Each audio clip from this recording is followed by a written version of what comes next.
Welcome to Creepy Vibes. Today, we're venturing deep into the heart of Texas, where the land is as vast as its legends and just as terrifying. From eerie lights haunting dark rivers to ancient forces that never should have been disturbed, get ready for 20 Texas ghost towns echoing with silent screams, places long forgotten by the world, but not by the souls left behind. But before we begin, here's something strange. Most viewers make one huge mistake: they leave without subscribing. And by doing so, they miss out on the creepiest, spine-tingling tales that only the bravest dare to hear. Don't be one of them. Hit that subscribe button now, because tonight's just the beginning, and the terror waiting in the darkness is far from over. Where are you watching from? And what time is it there? Let me know in the comments, because here, the night is only getting started and the horror is waiting to unfold. Now, let's dive into the darkness. I arrived at Indianola just as the tide slipped in beneath a bruised sky, the late afternoon sun a dying ember behind distant clouds. The road in from Port Lavaca had grown narrow and overgrown, flanked by marsh reeds that bowed and rustled as though whispering secrets to the wind. When the pavement vanished entirely, I found myself on pale sand pocked with aged footprints, decades-old hollows that dissolved under my boots, as if erasing every step I took toward the wrecked remains of a once grand port. The skeletal pilings, poked from the beach like broken ribs, barnacle-encrusted and blackened by storms long past.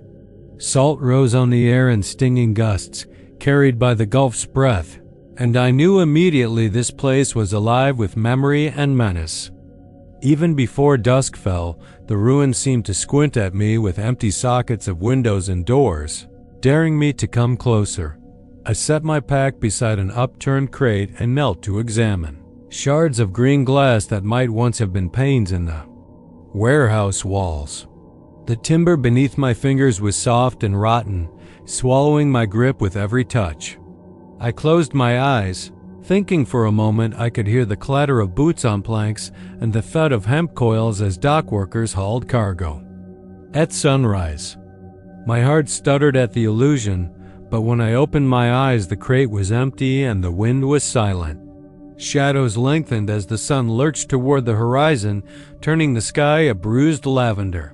I rose, brushing grit from my knees, and circled the foundations, stepping between rusted bits of iron track where rail cars once rumpled in and out of the ghost shipping yards. A bird cried overhead, then fell quiet, as though something in the ruins had watched it too closely. The salt air shifted colder, and the Gulf's surface darkened to a restless slate. I wandered closer to where a stone marker jutted from the sand, a weathered slab proclaiming names of the vanished, scratched, nearly illegible by time. Mothers who'd lost children to fever after the hurricanes of 75 and 86. Sailors trapped in the backwash of tidal fury. The names blurred as though the stone itself was weeping. A low moan drifted in from the waterline, part wind, part human wail. I froze, chest tightening, and the sound grew, rising in grief until I could almost distinguish syllables. Don't leave, don't turn away. I whirled, heart hammering, but no one stood behind me. Just the ruined docks and the endless beach. And behind that the flat Gulf, where black waves loomed like hungry teeth. I pressed onward, drawn by something I couldn't name. The last vestiges of day slipped away and Indianola surrendered to twilight, the ruins melting into shapes too mutable to trust. I passed beneath a collapsed arch, once the grand entrance to the main loading shed, where the air grew thick with the smell of rot and brine. The floor was slick with puddles that rippled through the wind, reflecting a sky that bled its color into the water. As I stepped through, I felt breath at my neck, faint and cold. I turned but found only a length of decayed rope hanging from a beam, swaying slightly as if someone had just released it. My own breathing sounded too loud, jagged in the hush. The Gulf's mournful music behind me had sharpened into a chorus of distant cries, and I understood then that the voices of the dead were waking. They began as murmurs tired dockhands calling their foreman, a woman weeping for a child lost, to the storm, a man begging forgiveness, his voice cracking with regret. I stumbled forward, instinct telling me to run, but something tethered me to the spot, some ancient longing to bear witness. Their voices converged into a single chant, echoing across timber and sand. We were here. We remember. The walls around me groaned, as though acknowledging the claim. I felt the temperature drop, a chill that seeped into my bones, and I wrapped my arms around myself, teeth chattering. In that moment the tide slipped higher, lapping inside the ruins. Cold water swirled around my ankles, then my calves, pulling at me as if eager to reclaim its own. I looked out through the broken windows and saw shapes rising from the Gulf-gone silhouettes drifting just above the water, faces drawn tight with sorrow. Their bodies were translucent, like smoke poured into human form, and I recognized them from the names on the stone. Dock workers with sunken eyes, children with hollow cheeks, families drenched in salt and fear. They drifted closer, hands outstretched, mouths opening in silent screams. The Gulf's waves responded to their anguish, slapping the timber in frantic applause. I ran, stumbling through the debris, branches tearing at my clothes. The voices followed, growing in volume, a cacophony of accusation. You came here, they urged. You remember us. Each step took me deeper into darkness, the sand beneath my feet disappearing into a rising tide that now lapped at my waist. The water swirled cold as a tomb, and I felt fingers brush my ankles, tugging me down. Panic clawed at my throat, and I wrenched free, splashing forward in blinding fear. The sky had fallen to ink, and I could only see faint outlines of the ghosts trailing me, gliding across the water like wounded birds. The final blast of wind knocked me off my feet, washing me into the surf. I thrashed, gasping, but there was no solid ground beneath me, only the Gulf's arms pulling, twisting. Above, the ruined warehouse walls creaked and collapsed as though satisfied. My chest burned with cold, lungs ached for air that would not come. I sank beneath the surface, and the world went black. In that silence I heard them, hundreds of voices chanting in unison, a dirge that would never end. Dock workers, mothers, children, families, all united in their endless vigil. Their final words echoed in my mind as my vision dulled. Stay with us forever. When I broke the surface, I did not see the moon or stars. Only the dark Gulf and the ruined port, half buried in sand like a secret nobody should know. I floated, exhausted, unable to scream as the tide carried me back to the beach. The voices had receded to a whisper, but the weight of their longing pressed against my chest. I crawled onto the sand and turned, expecting to run back to my car, expecting salvation. But the piling stood silent against the night, and in the soul, hush, I heard a single voice, clear as a bell. Welcome home. I tried to move, but my limbs would not obey. The tide had withdrawn, leaving me stranded on the shore that belonged to them. As the Gulf receded, the ruins shifted ever so slightly, as if settling around me like a cradle. The salt wind whispered one last thing in my ear. We remember you. Now, when the sun dips low and the Gulf's tide draws near Crescent Beach, you can still find footprints in the moonlit sand, footprints that lead toward the ruins and never return. And if you stand silent at dusk, you might hear those same voices calling your name. They may invite you to join their chorus beneath the salt-stung waves where the drowned remain forever. The desert sun had melted the world into a palette of bone and rust long before I arrived, but it wasn't until I stood before the yawning mouth of the old quicksilver mine that I understood just how deep that cruelty could run. The corroded, Girders sagged like exhausted beasts, and every splintered beam groaned under the weight of a desert that had no mercy for men or for their ghosts. I came to Terlingua chasing legends of a curse laid upon the cinnabar veins that once bled mercury for the sake of industry, but it wasn't until the wind began to scream through the shattered cabins that I realized I might have bargained for more than a story. That first night, I slept under a sky so empty it felt like eternity had collapsed, and it was in that silence that I heard them, distant hammering, the faint scrape of rusted cartwheels, and voices calling names I had never known. In my dreams, I wandered the tunnels with a lantern whose flame danced like a living thing, illuminating faces pressed into the walls, frozen in terror, mouths open in silent wails.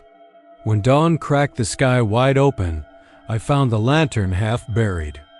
In the sand, its glass cracked, the wick consumed. I refused to be turned back. I'd borrowed an old pickaxe from the caretaker, an unnerved man who kept his distance and spoke only in gritted whispers, and I trudged toward the high mouth of the shaft. Just as the sun began its daily assault, the heat rose in shimmering waves. That blurred the horizon, and I swear I saw figures standing at the edge of the desert's glare. Lean men in oil-black overalls, faces streaked with sweat and greed, their eyes hollow but full of hunger. Every step I took felt like walking on the bones of those who died here, and I could almost taste the acrid tang of mercury in my mouth. The deep cave opened before me like a wound in the earth, and as I descended I kept muttering to myself that it was only my mind playing tricks, that the desert heat and the ghosts of rumors had finally driven me mad. But the deeper I went, the thicker the air became with a damp chill that made sweat bead on my forehead and then run cold. The tracks were still there, half buried under decades of dust but unmistakable. The grooves of narrow-gauge rails twisted and buckled, leading off into darkness. I followed them until I reached the central chamber, where a collapsed lantern lay at the feet of a shattered miner's skeleton. His helmet lay askew, the glass faceplate cracked, and by some miracle the tattered fragments of his logbook still clung to a rusted clip. My hands trembled as I pried it loose. The pages were smudged with something dark and sticky blood, perhaps. Mixed with mercury, each entry abridged to a single madness-driven line. Too late. They keep coming. The vein calls them home. A dry breeze rattled through a broken shaft above me, and I heard the echo of laughter, as though a crowd of shifting shadows were applauding some dreadful conclusion.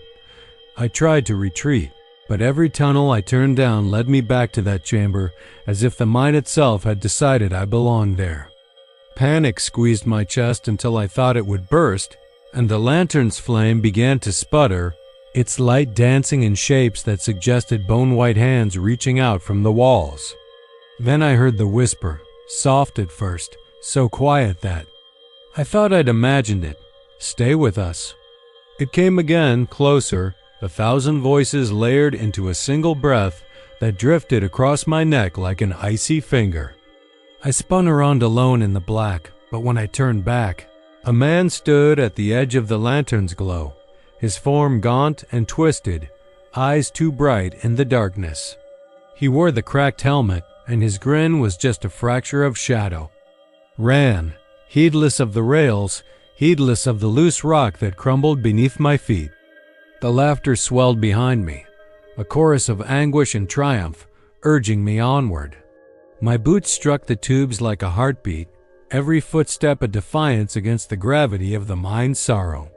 And then the ground gave way in a dull roar, and I fell through a hidden shaft into a lower chamber, where the air was thick as crushed shale and the darkness so complete that my lantern died in an instant.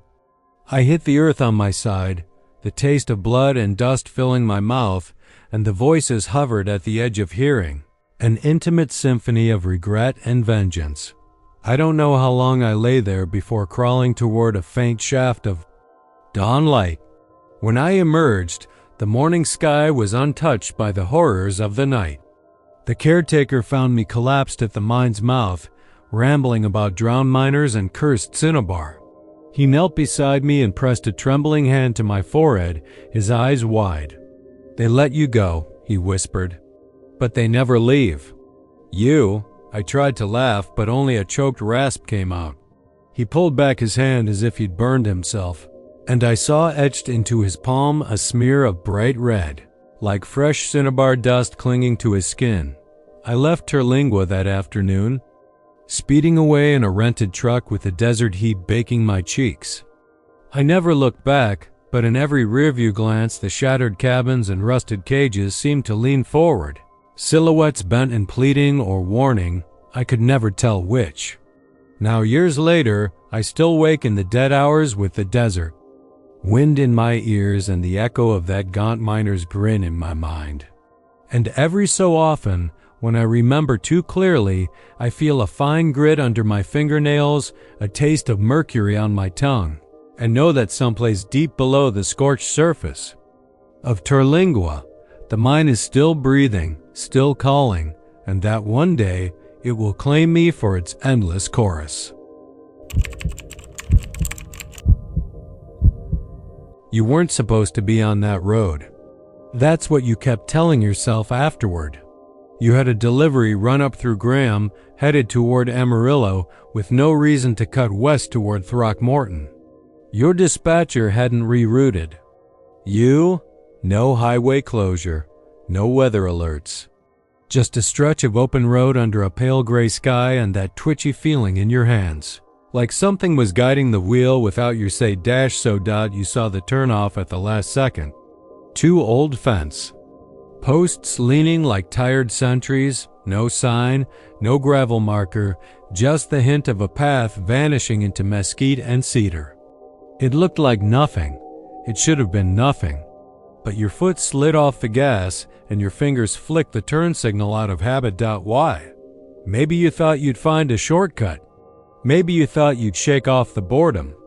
But the truth, the part you didn't say out loud, was this. The land felt wrong in a way that tugged at something deep in your bones, like a vibration you couldn't hear but couldn't ignore either. It felt like the kind of place that shouldn't be quiet. And that kind of silence, you follow it. Or it follows you. The tires crunched over dry gravel, then dipped into the rut-ridden path, pulling you into a corridor of green and gray. Road coiled like a snake, narrow and tightening.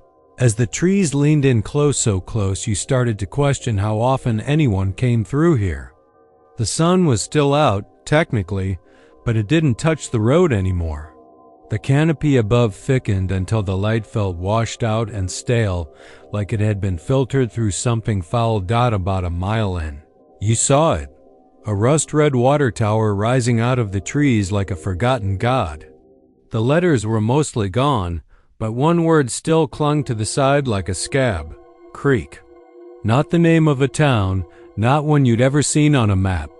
Just that single word, and beneath it, a building squatted low to the ground, too wide to be a house, too crude to be a church, too hidden to be either. Your truck came to a stop on its own. Or maybe you stopped it. You don't really remember. The building looked like it had been cobbled together from parts of other things, wooden siding rotted to gray on one side, corrugated metal on the other, the roof patched with tar paper and shingles that didn't match. There were no signs, no windows, no number on the mailbox.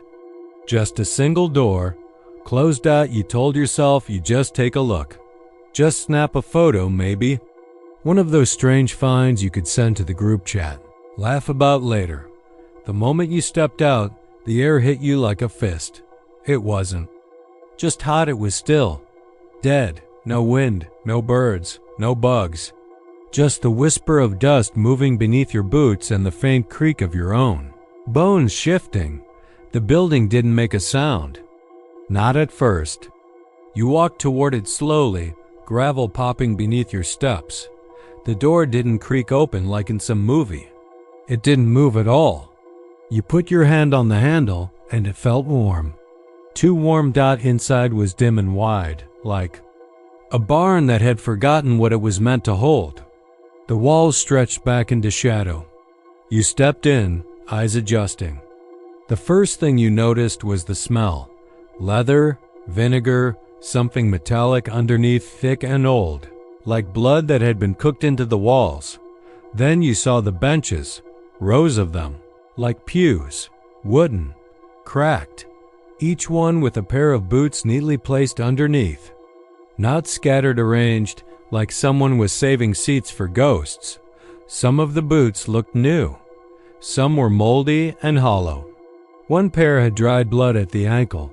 The leather split in a way that made your skin crawl. You turned to leave.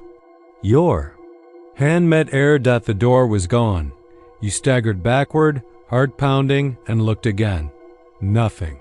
Just more wall. As if the door had folded into the rest of the building the moment you turned your back.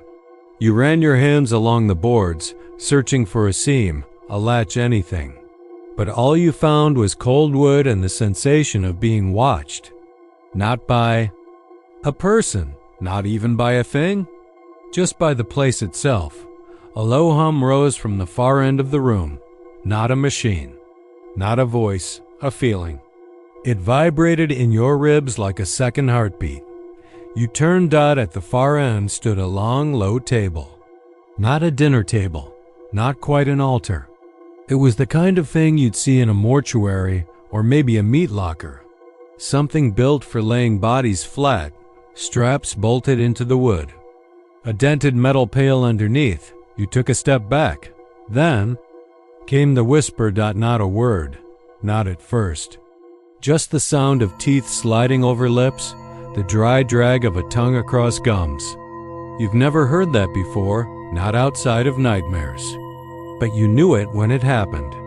A mouth stretching into a smile somewhere nearby. The whisper shaped itself. You came back, you ran, didn't care which way. Just ran. Through another door, this one cracked and hanging loose. It slammed shut behind you with a sound that didn't echo, it absorbed. You found yourself in a long corridor, narrower than seemed possible given the shape of the building. Lights flickered. Above. Fluorescent. Buzzing in patterns that didn't match anything electrical. The air grew colder, sharp with mildew and something fouler. You passed open doorways on either side each, one showing a glimpse of something worse than the last. A child's bedroom where all the furniture was made of bones.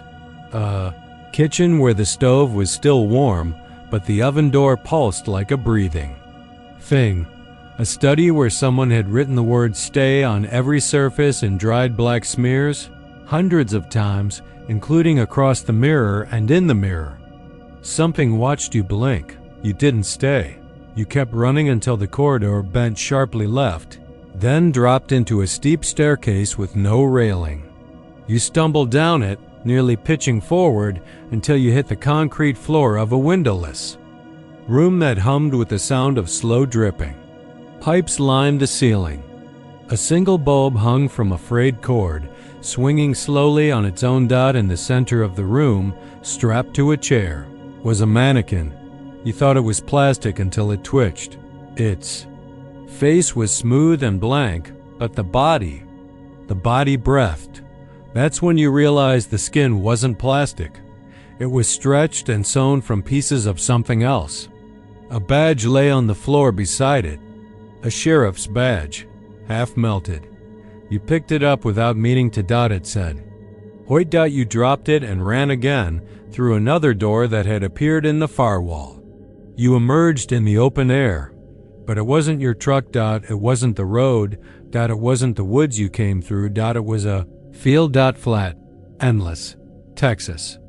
Plains under a sky that had gone completely gray, like someone had erased the sun with a wet thumb. In the middle of the field stood a sign. Just one. Lobo. You hadn't seen that word before. Not really. But somehow you knew it was tied to all of this. Branded in the place. Burned into the ground. A name? A town? A thing? You walked toward it. The wind picked up behind you, whispering. Your name with a voice that matched your father's, but he'd been dead since 9. You didn't turn around. The closer you got to the sign, the more your legs trembled. Like the ground knew you didn't belong. Like something underneath was pushing you out or pulling you under. You fell. Hit the dirt hard. Palm scraped open. You looked down and saw the blood, except it wasn't red. It was black. Thick, slow. Whisper came again, from inside you. You're not done yet. You woke up in your truck parked at a gas station 30 miles outside of Throckmorton. The clerk hadn't seen you pull in. You asked what town this was. He looked at you like you were high. No town. Just outside of Dead Creek. Your heart seized. You asked him if there was a building out past the old tower. Corrugated siding, no windows, water tower that said creek? He shook his head. Tower's been gone since 1972. Lightning strike. Burned half the woods with it. Nobody's been out that way in decades. Nothing out there anymore. You walked back to your truck in a daze. You reached for the door and froze. On the passenger window, drawn in the dust by a single crooked finger, was a word. Come back. I drove into Thurber just as the sun dipped beneath the horizon. The sky bruised purple and gray and felt the first prickling of something wrong. The road was nothing more than cracked asphalt pocked with coal dust, and on either side stood the charred posts of old mailboxes, blackened stumps succumbing to rust. In the fading light they looked like scorched ribs, bleeding shadows into the sand. My headlights carved tunnels of dull yellow through the gloom, and for a moment I thought. I saw movement among those posts, just a flicker, like a coal-blackened child darting between them, but when I blinked, it was gone. The wind scoured the prairies, whipping the hollows of collapsed buildings with a mournful keening, and I realized the air tasted of ashes and stale sweat, as though the very ground had perspired the toil of 1,000 miners' dot by the time I found the old company store, its red brick walls pitted and crumbling. The night had swallowed almost every star. One window frame yawned empty above the threshold, like a toothless mouth. I paused at the lintel, traced with a finger the ghost of painted letters, Ice Pritchard and C.O., and heard the faintest scrape behind me. My breath caught. I spun, and the parking lot was empty, but for drifting coal dust that clung to the beams of my headlights. That sound I'd heard must have been my own boots on gravel. I laughed aloud too loud and stepped inside. The floorboards gaped like rotten molars underfoot, and I half expected them to crack and swallow me. A single counter, black with soot, stood in the center, its glass cabinets empty and smeared. I pressed my palm against the wood. It was sticky, and I tasted iron when I brushed my lips. The shop walls still bore shelves once heavy with provisions, but only shadows remained. I ran a fingertip along a nail where a tin can once hung faint, indentations like finger marks in mud. The door behind me slammed. Heat bloomed in my chest as I wheeled around. The store was silent again, save for a rat scuttling into the corner. My phone's flashlight carved a thin beam, and I realized I was trembling. I told myself it was ridiculous. I was a grown woman, a professional photographer, chasing eddas for a magazine. But Thurber wanted to be remembered, and I wanted that. Shot, an image of America's forgotten coal heart, a testament to greed and collapse. I climbed the rusted stairs to the second floor, where miners' dormitories once stood. The skeleton of a bunk bed lay in the corner, corroded steel bent down like a bow in prayer. Flickering light danced at the window, but the pane was broken. A face pressed to the jagged edge of boy, his skin coal-streaked, eyes too wide, the blank white of his eye sockets reflecting my flashlight like twin moons. He wasn't 10 feet away. I jerked my beam up, but he was gone. I swallowed hard. No child could live here. The company store closed in 1931, the mines abandoned and sealed decades ago. Yet my ears rang with distant laughter, the echo of children. Playing among the slag heaps, voices warped by distance and dust. Like the wind, perhaps. I shook my head, raised my camera, and took the shot. The bed frame and shattered window. Smudges of dust that might have been fingerprints. When I downloaded the photo later, I saw most of it was pure black, but in the corner, behind the bed, a blurred shape crouched, an outline of a child with coal-smudged cheeks, eyes shining. A trick of light or something more? I left the store and wandered toward the mine entrance, half covered by ivy and fallen timbers. A rickety sign bore the faded word 12, the metal plate hanging by a single screw. I knelt by the shaft, bracing my hands on the wooden beam, and peered into nothingness. Cold air brushed my face as if exhaled by the earth itself, and I thought I saw a single lantern flicker deep inside. I straightened and the lantern blinked out. Footsteps crunched behind me. I turned. The gravel path was empty, but shadows pooled at the edges. My stomach knotted. Something was watching. I whispered an apology to the ghost of a town that had swallowed its children, then stepped back toward my car, heart hammering. That night, in the rental's tiny room, I couldn't sleep. The walls seemed too thin. Every creak of the floorboards sounded like flesh sliding over bone. I dreamed I was back in the company store, kneeling before the counter, hands smeared with coal dust that refused to wash off. The clerk, a man in a threadbare vest, leaned across the counter and spoke in a voice so low I felt it in my teeth. "Come back." I bolted upright, sweat soaking my t-shirt. The clock read 3:13 a.m. Darkness pressed against the window, and I convinced myself it was just a nightmare mine alone at dawn. I returned to Thurber, determined to get my final shot. The road through the mailbox forest, stretching to nothing. I stood in the middle of the asphalt and clicked. The mailbox posts arched toward me like blackened trees. In the viewfinder, I saw dozens of small faces carved into the wood children's faces, each twisted in eternal wonder or dread, mouths open in silent screams. I stumbled back, my camera clattering to the pavement, and the world tilted. Then they came dozens of figures rising from behind the posts. Clerks in dust-stained suits, children clutching broken toys, all coal-black and translucent, moving with jerky grace. Their eyes were empty pits, and from their ragged mouths came no sound, only the intent of their gaze. I stood paralyzed as they drifted across the road, passing through each other, leaving trails of dust. They turned toward me as one, and I felt their hunger, their longing. I fled without looking back, sprinting to my car as the road behind me filled with crawling shapes. My boots skidded on coal dust and my hands shook as I fumbled for the keys. The engine roared to life and I spun the wheel, tires shrieking as I tore down the road, the specters reaching for me. Fingers brushing the sides of the car in a final caress of cold. I slammed the brakes at the highway junction, too terrified to drive on, and the highway lights above were warm and alive. I dared a glance in the rearview mirror. The mailboxes stood empty again, but for a moment I thought I saw one post-twitch dot back in the safety of my hotel room. I tried to sleep, but images of that road haunted my eyelids. The next morning, shaken, I downloaded my memory card. The first dozen images were of dust and burnt wood and a shattered window. The final photo, the one I took of the road, was blank, white overexposed, I thought, until I increased the contrast.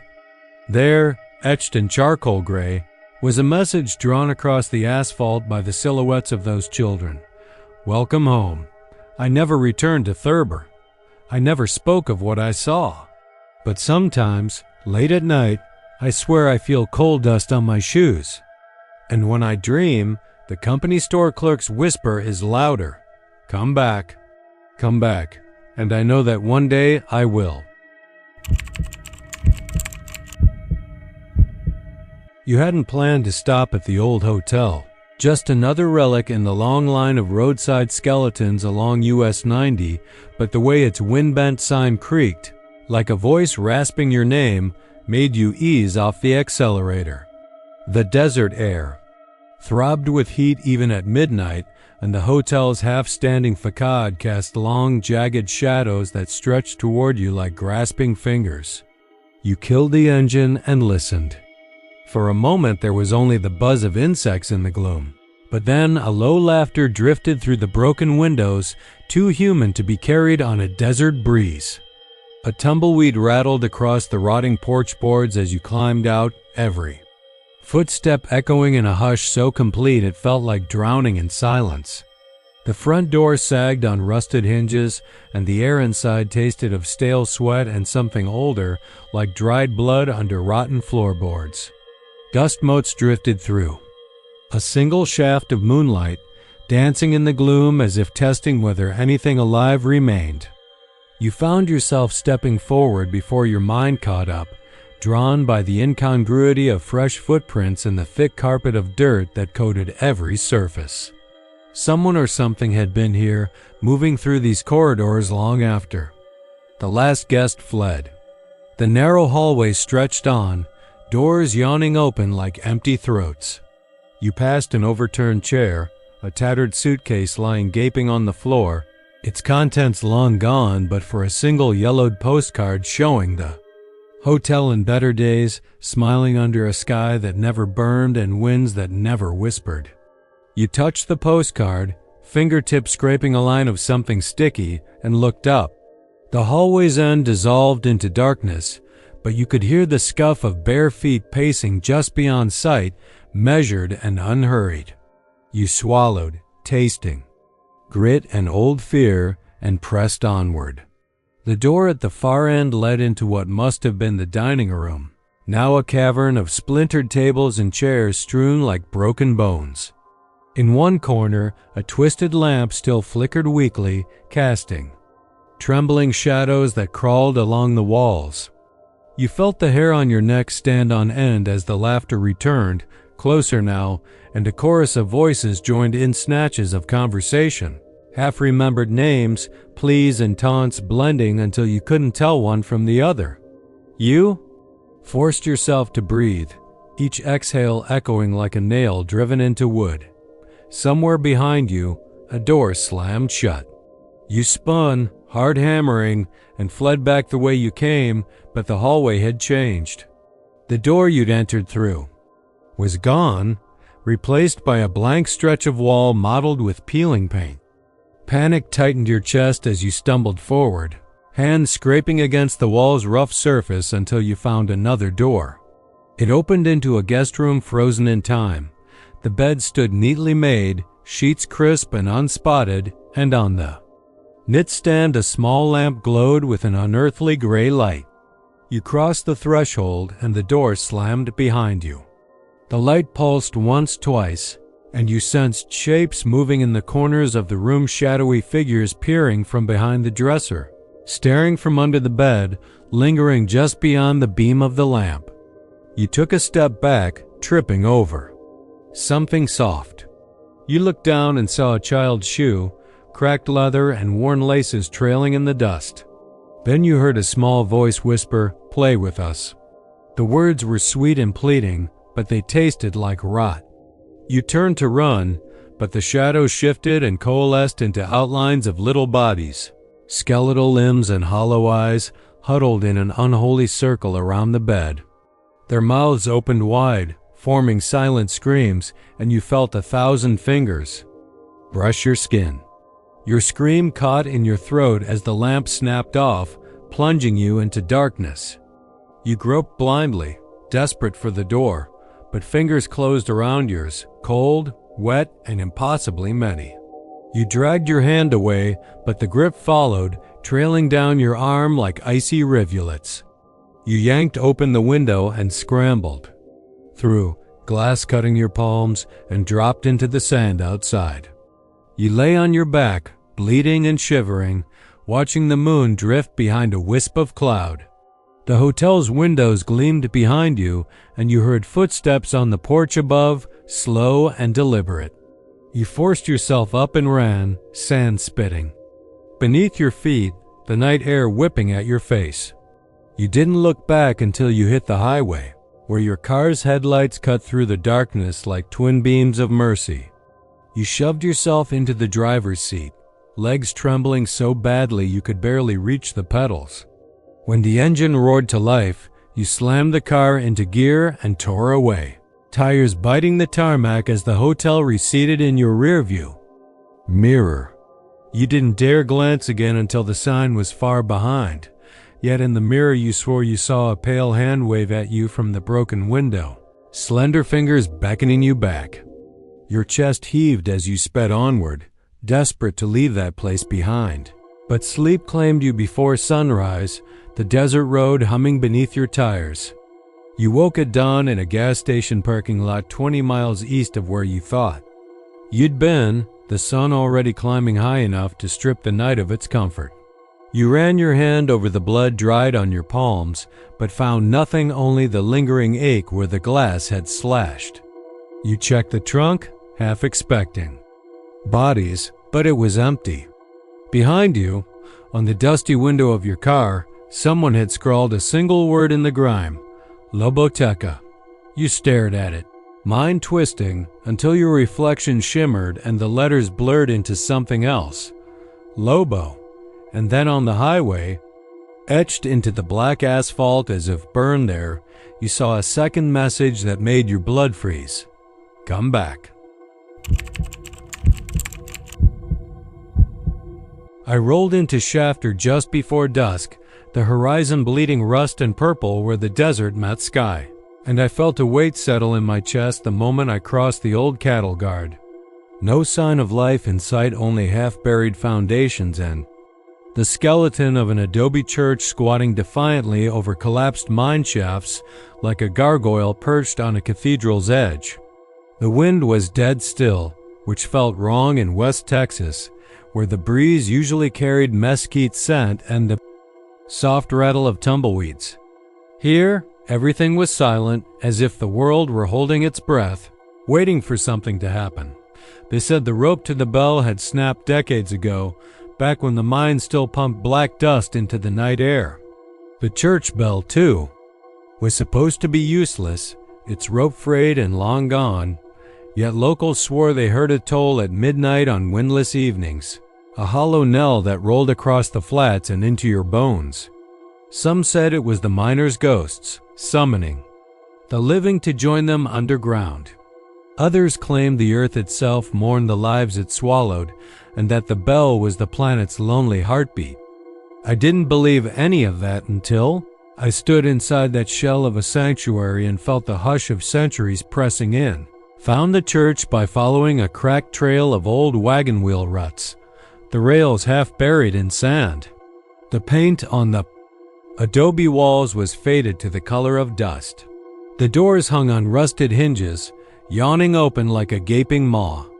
Inside, the floor was strewn with splinters of broken pews and shards of stained glass that caught the last rays of sun and cast prismatic scars across the cracked earthen floor. In the corner lay a coil of rope, rotten, brittle, in pieces. There were no footprints, no sign anyone had been here in years except for me. I set up my camp near the collapsed shafts, not 30 yards from the church, and burned a small fire to roast beans in a dented tin can. The silence pressed against me, so complete it felt like drowning in stillness. When the moon rose, flat and oily, I walked back to the church porch and listened. There was nothing but distant coyotes and the click of my own boots on loose gravel. I laughed to myself, shaking my head. Ghost stories were for tourists and children, not for someone with sense in his head. At exactly midnight, I heard it, a low resonant bong, soft at first, then rolling into the night like a funeral drum. My heart lurched. I stood frozen on the porch, staring at the bell tower. The rope was missing, but the bell swung with a slow, inevitable math. Ding, long pause, ding, ding. Deeper this time, as if angered by the breeze it summoned out. Of nothing. The air seemed to vibrate, and the stones under my feet thrummed in time with the tolling. I wanted to run, but my legs felt rooted, like mine shafts twisting iron claws around my ankles. A voice whispered in my ear no more than a breath of syllables. "Come." I spun, saw nothing but moonlight pooling on the desert floor. The second bong echoed, and I realized with a jolt that the voice hadn't come from behind a wall or over my shoulder. It came from the bell, from the empty rope coil, from the church itself. It was older than the earth, older than guilt, and it was pulling on something deep inside me. I forced my feet to move, stumbling backward until I hit the edge of the porch. The ground dropped away into a yawning mine shaft. Its rim collapsed so close to the church walls that you could nearly drop a pebble through to the darkness below. I backed away, tripped over a broken pew leg, and landed hard. Pain blossomed in my hip, but I scrambled upright, adrenaline burning the nerves raw. The bell kept tolling, faster now, ding, ding, ding, ding, and each clang felt like a hammer blow to my skull. I turned to run, but the doorway was blocked by a shape so pale it glowed in the moonlight, taller than any man and impossibly thin, with arms like bent twigs and a face that flickered between nothing and an empty socket where an eye should have been. It stood just inside the church, motionless except for its head, which tilted as if studying me. I couldn't look away. My mouth opened and closed, but no sound came out. The bell tolled again, splitting the air like shattering glass, and the shape raised one arm, pointing at me with a finger too long, too spindly, as though accusing me of a crime I didn't know I'd committed. Something inside me broke, and I bolted. The figure didn't follow. It merely watched, its head cocked, the moonlight tracing its impossible angles. I ran across the desert plain, blood pounding in my ears, the tolling chasing me like a predator on the wind. My flashlight fell and rolled, its beam spinning out a circle of white against the broken earth, and every time the light passed over the mine shaft, I saw teeth-sharp, jagged edges of broken rock that seemed to grin at me that I didn't stop. Until the horizon spiked with the lights of US 90, the highway I'd left hours before. I flagged down a passing trucker, his rig so big it looked like a house on wheels, and blurted out my story between gasps. He looked me over like I'd gone mad, but he drove me out of that stretch of emptiness and didn't say a word until we hit El Paso. Then he dropped me at a diner that was still open, the neon buzz so normal it felt like salvation. 2 nights later, I woke in a motel, my head throbbing with every heartbeat. I thought I was safe, far from that place, but the silence in my room was too thick. I sat up, and for a heartbeat, I listened. And then I heard it, a faint bong, distant and hollow.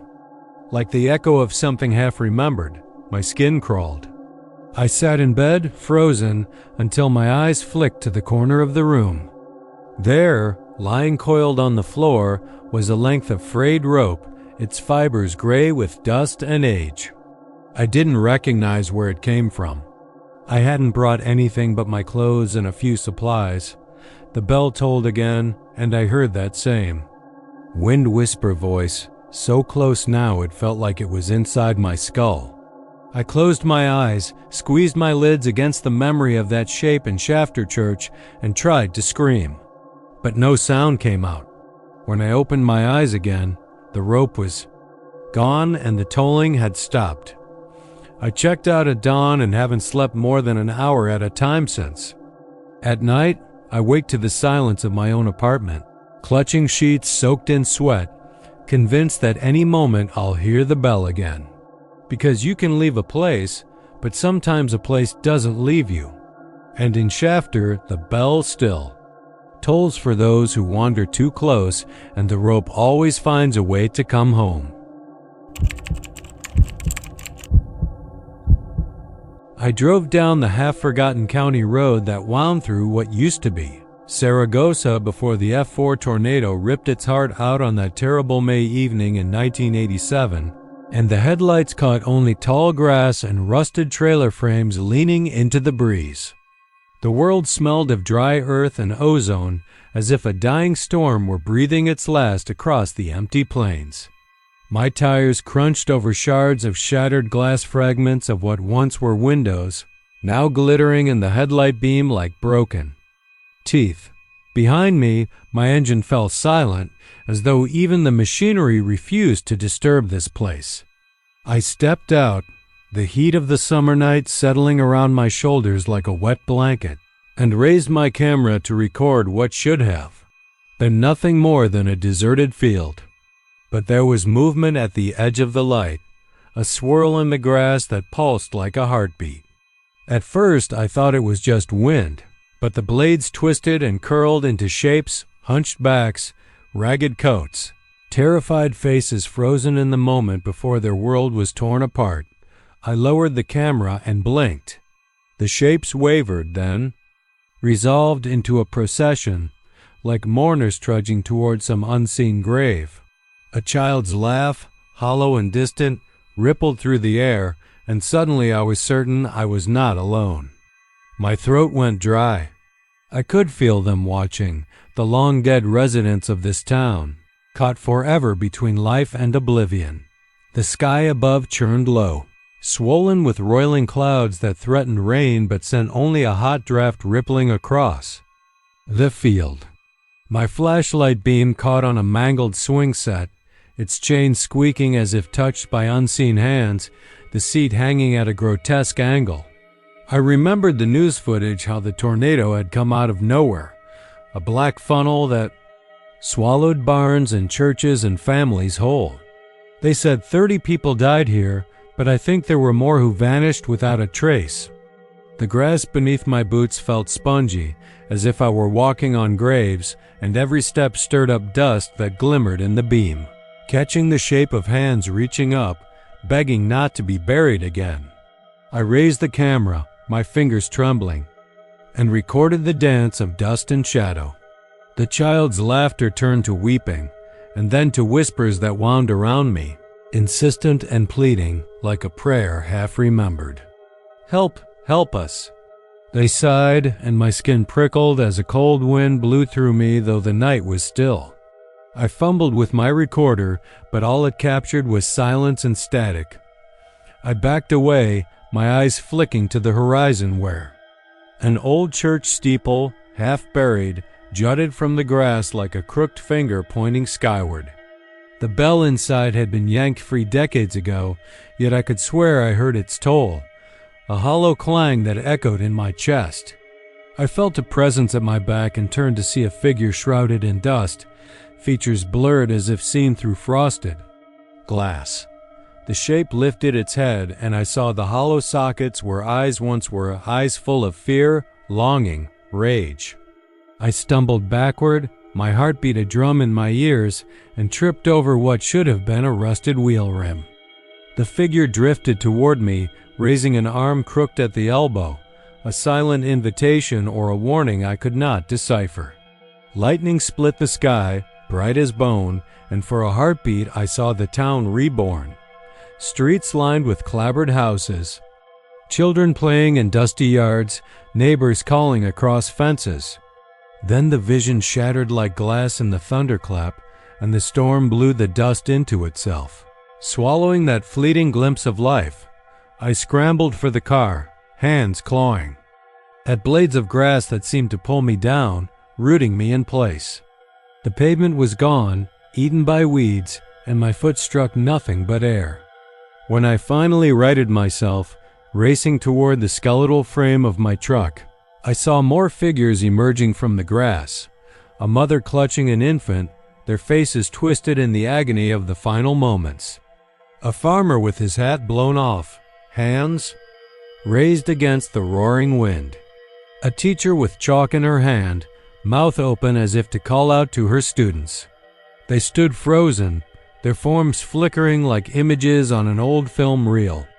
In the red glow of my taillights, their bodies elongated and bent, as though the very land had decided not to let them go. I reached the door, yanked open the handle, and sank inside, slamming it shut against the silent crowd outside. My breath came in sharp gasps. Sweat beaded at my temples even though the air was oddly cold. I tried the key and the engine turned over, whining, then died. My hand shook so hard I dropped the key. Outside, the wind rose to a howl, and the grass outside. The window bent in a perfect swirl, taunting me with its terrible grace.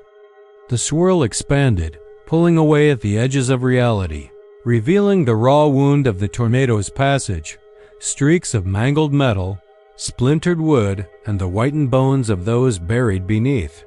But the swirl was more than debris. It was a portal, a living echo of the storm that had torn through this ground, and it pulsed with energy that vibrated through my chest. I grabbed my phone to call for help, but there was no signal. The world shrank to the circle of the windshield, beyond which the swirl gathered strength, coalescing into a funnel of dust and mournful faces. The child's laugh rose to a scream, and then dozens of voices howled together, a chorus of terror and rage that rattled the glass. I pressed my palms against the wheel, as if to hold it steady against the storm that threatened to suck me out. The air grew cold enough to see my breath. Frost crept across the dashboard. I thought I heard footsteps circling the truck, soft at first, then crunching in the gravel as if something were prowling just beyond the headlight beam. I dared not look. Then, as suddenly as it had come, the swirl dissolved. The faces dissolved back into grass, the flash of bones faded into rust. The wind dropped, leaving an uncanny silence broken only by the hum of insects. My engine caught with a cough, and I tore down the road without looking back, the taillights of my truck swallowed by the night. When I finally reached the highway, the pavement ended and turned to blacktop, a solid ribbon beneath my tires. The sky was empty of clouds now, the moon a pale witness overhead. I glanced in the rearview mirror and froze. In the back window lay a single handprint in the dust on my tailgate, pale and small, as if a child had reached out to me in the darkness and then vanished. I didn't dare stop to wipe it away. I drove on, the road stretching out before me like the throat of some great beast. And I knew Saragossa would follow me forever, its ghost circling just beyond the range of the headlights, waiting for the next storm to give them form again. The wind that night carried a chill so deep it felt carved into your bones, slipping through the collars of your coat and rattling against your skull like distant hoofbeats. I'd come to Belknap chasing a story whispered among historians and drifters alike, how only a shallow, circular ditch remained where Fort Belknap's walls had once risen proud and defiant against Comanche raids. Why I chased it, I couldn't say. Maybe I thought I'd find photographs, broken pottery shards, something tangible to show the world that history wasn't dead. Instead, I found breathless echoes of something that never did die. The moon hung, too heavy in the sky, close enough to read by, its light spilling over the parched grass like a pale bruise. I'd parked my truck beyond the rim of the ditch and picked my way toward the center, flashlight swinging until its beam caught the outline of a buried flagpole hitching a crooked salute to oblivion. Even from a distance I heard it, the soft, intermittent clink of sabers slipping on leather scabbards, carried on a breeze hot with the smell of crushed mesquite and iron. My heart thumped, and I told myself it was the wind, that sabers don't rattle themselves. But those sounds didn't come from the scrub or the trees. They came from down in the earth, as though some buried cavalry was drilling in a grave of its own making. I crouched at the edge of the ditch, shining my light down into its maw, and saw the walls invisible by day glimmering in moonlit relief. The soil had been cut back into low ramparts, and inside, the ground was level, chalk-white dust stirring where the wind licked at it. I climbed over the rim, every footstep crunching like a dropped bone, and stooped to brush away a layer of dust. Underneath was faint lettering, carved in sandstone so worn that I had to press my fingertip into the groove. The word duty, then honor, then blood. My breath caught. Even writing those words now brings back a coppery tang in my mouth. I felt before I saw it a pressure pulling at my mind, as if the ditch itself wanted to teach me something it knew beyond the reach of reason. Then I heard men speaking, low voices murmuring orders, not from around me but from within me, lodging in the base of my skull like slugs. I staggered upright and swung my flashlight. It caught on movement around the rim, pale uniforms swaying. Like weeds in a breeze that didn't touch my face, sabers glinting where no one stood. A sergeant barked to his troop to form hollow square, the voice echoing so sharply I tasted dust on my tongue. The hair on my neck bristled. I backed away, too fast, tripping over a broken plank half buried in the earthworks. My light skittered across the ground and landed on a single boot, polished to a mirror sheen though no foot filled it, the toe pointing toward me as if assigned. I tried to cry out, but my voice was swallowed by the night. Then the wind rose, bringing with it a distant chorus of bugle calls that cut through my chest like a knife. Somewhere overhead a single star winked and died. I scrambled up the bank, throwing myself across the rim as the first hoof print appeared on the flat earth. Inside fresh as morning rain. The boot, the uniform, the hoof print. Each ghostly detail seared itself into my mind. I tumbled back and rolled upright, ready to run, but a hand caught my ankle. Pale and glinting with dew I could not smell, fingers thin as reeds. I froze. The hand tightened, and a voice hissed behind me, warm as spit. "Stay for roll call." The gust of wind snatched the voice away, but the grip held fast, dragging me backward. I kicked out, my heel connecting with nothing but hollow air, and the hand released me.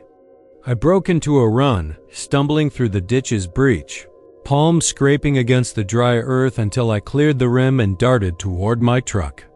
Behind me the hoofbeats thundered, though no sound escaped my ears, and the wind tore at my shirt, threatening to pull me back.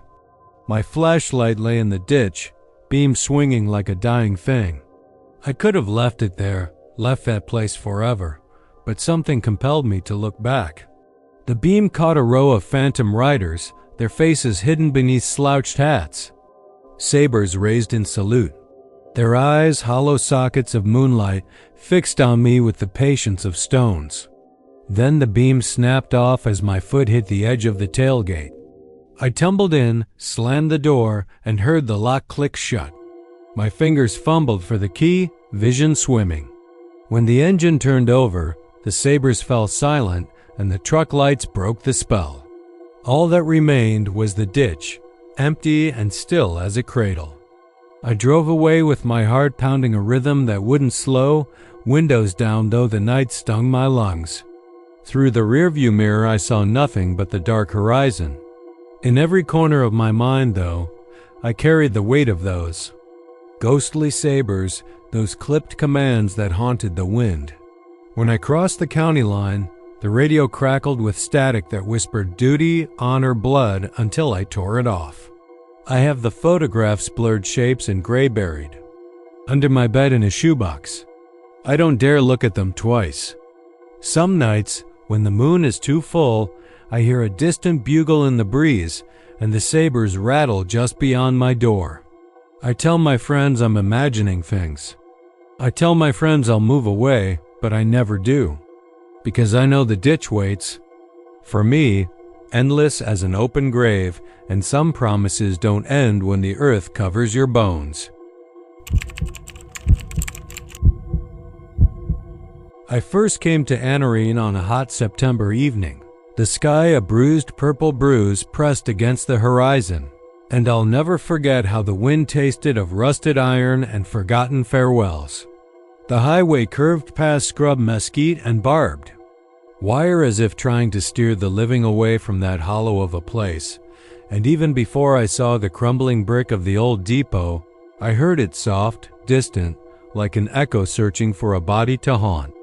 They say the siding was pulled up decades ago, the rails ripped out and sold for scrap when the mines dried and the trains stopped caring. But on nights like this, when the cicadas shudder their song and the stars lean close to hear your secrets, Anarene breathes again. I parked under the skeletal sign that once read Anarene Depot in flickering bulbs now dark as coal, and stepped onto ground that felt alive with memory, the earth beneath my boots humming with the long-ago thunder of locomotives. My flashlight's beam trembled as it caught on fragments of shattered glass and rust-pitted spikes, and I remembered what old Tom Bridgers told me when he was still alive, his voice cracking like the call of a lonely whippoorwill. Son, if you listen right, you'll hear the click-clack of wheels, the clank of coupling rods, and the groan of coal cars screaming down that track long gone. I'd laugh then, a nervous bark, but now I was here, and I heard it. A faint percussion, like a phantom train inching closer, dragging its way through the desert night. It came from the hollow of the depot itself, a rhythmic insistence that set my teeth on edge. I swallowed, welcomed the heat of my fear, and walked forward until the beam struck what was left of the platform. Heaped rubble, a chipped water pump, a single railroad spike wedged upright like a tombstone. There was something pressing at the edges of my vision, a dark shape moving just beyond where light fell, and I could almost feel the heat radiating off coal cars packed to bursting, as though the ghosts of those who died in Anarene's worst derailment still clung to these rails, unwilling to let the world forget their screams. They talk about that night in hushed tones, September 12, 1911, when a curved switch failed, sending a coal train hurtling off the track and into the ravine below. Reports said 20 men died, burned alive in their seats, faces frozen in terror, as firestorms swallowed them. Locals claim they still see their embers drift along the brush, little orange pinpricks in the darkness, bobbing like drowned fireflies forever searching for solace. I shut my eyes against the memory, but when I opened them, the pinpricks gleamed around me, dancing at the periphery of my light. I tried to steady my breathing, but the footsteps came then soft on gravel, too light for a living man, too deliberate. To be wind, I called out, voice thick. Hello? No answer, just another click-clack, closer this time, echoing between charred beams and broken windows. My heart pounded like a warning drum. I edged back, but the ground tipped beneath me. When I looked down, the dirt had given way to what looked like rails, two greased lines of metal cutting through the dust, pointing straight into the depot's gaping maw. How could rails be here when they'd been torn up? My rational mind screamed that this was madness, but my body obeyed some deeper instinct, drawing me forward, urging me to step onto those phantom tracks. The click-clack sharpened, a cruel metronome marking time against my will. In that moment, the world narrowed to the sound and the rails, the heat of memory pressing in on every nerve. I took a step. The hot September wind fell silent, and I tasted blood where I'd bitten my lip. The rails felt impossibly cool under my shoes, slick with dew that wasn't there before. I wanted to turn and run, to throw myself back onto the highway and not look back, but the click-clack became a scream, a rising keening that rattled my bones. Somewhere deep inside me, I understood that I was drawn to this place for a reason I could not name, some debt owed, some promise to satisfy between the living and the dead. The walls of the depot closed around me as though inhaling timber, groaning under the weight of unseen passengers pressing forward. A ragged shape appeared at the far end of the platform, the ghost of an engineer, lantern swinging low, eyes hollow pits of sorrow that reflected nothing but the hollow promise of doom. He pointed with a skeletal finger down the tracks, and behind him I saw the headlight bloom, dim and jaundiced as a dying star, suspended in blackness. The train itself remained unseen, yet I felt its bulk, its terrible momentum gathering just beyond the edge of perception. I wanted to scream, but my voice was caught in my throat. I took another step. The click-clack resolved into discrete clacks. Now, each wheel engaging rail with terrible precision, growing louder, closer. The engineer lifted his lantern high, and I saw his face twist into an oathless grin of ash and decay. I saw the colors drain from the world, the night stretched thin like a membrane torn by guilt and regret, and then there was only the sound, the rails humming as if alive, singing of iron and sorrow. I was standing on the phantom siding now, Hart. A jackhammer inside my chest, every breath a struggle against the smoke that pooled behind the engineer, curling like pale fingers around my ankles. Then the headlight pulsed, and I saw the train's front cars, ghostly outlines of coal hoppers. Rivets glinting in the lantern's light, steam hissing like anguished whispers from every seam. The earth trembled beneath me, as though the train's weight pressed into the ground despite its spectral form. I fell back, but the rails held me, tethered to this place of fire and ruin. "It's time," the engineer whispered, voice hollow, as wind through a tomb. I felt those coal cars lunge forward in my mind, imagined their jagged edges tearing through flesh, but I could not move.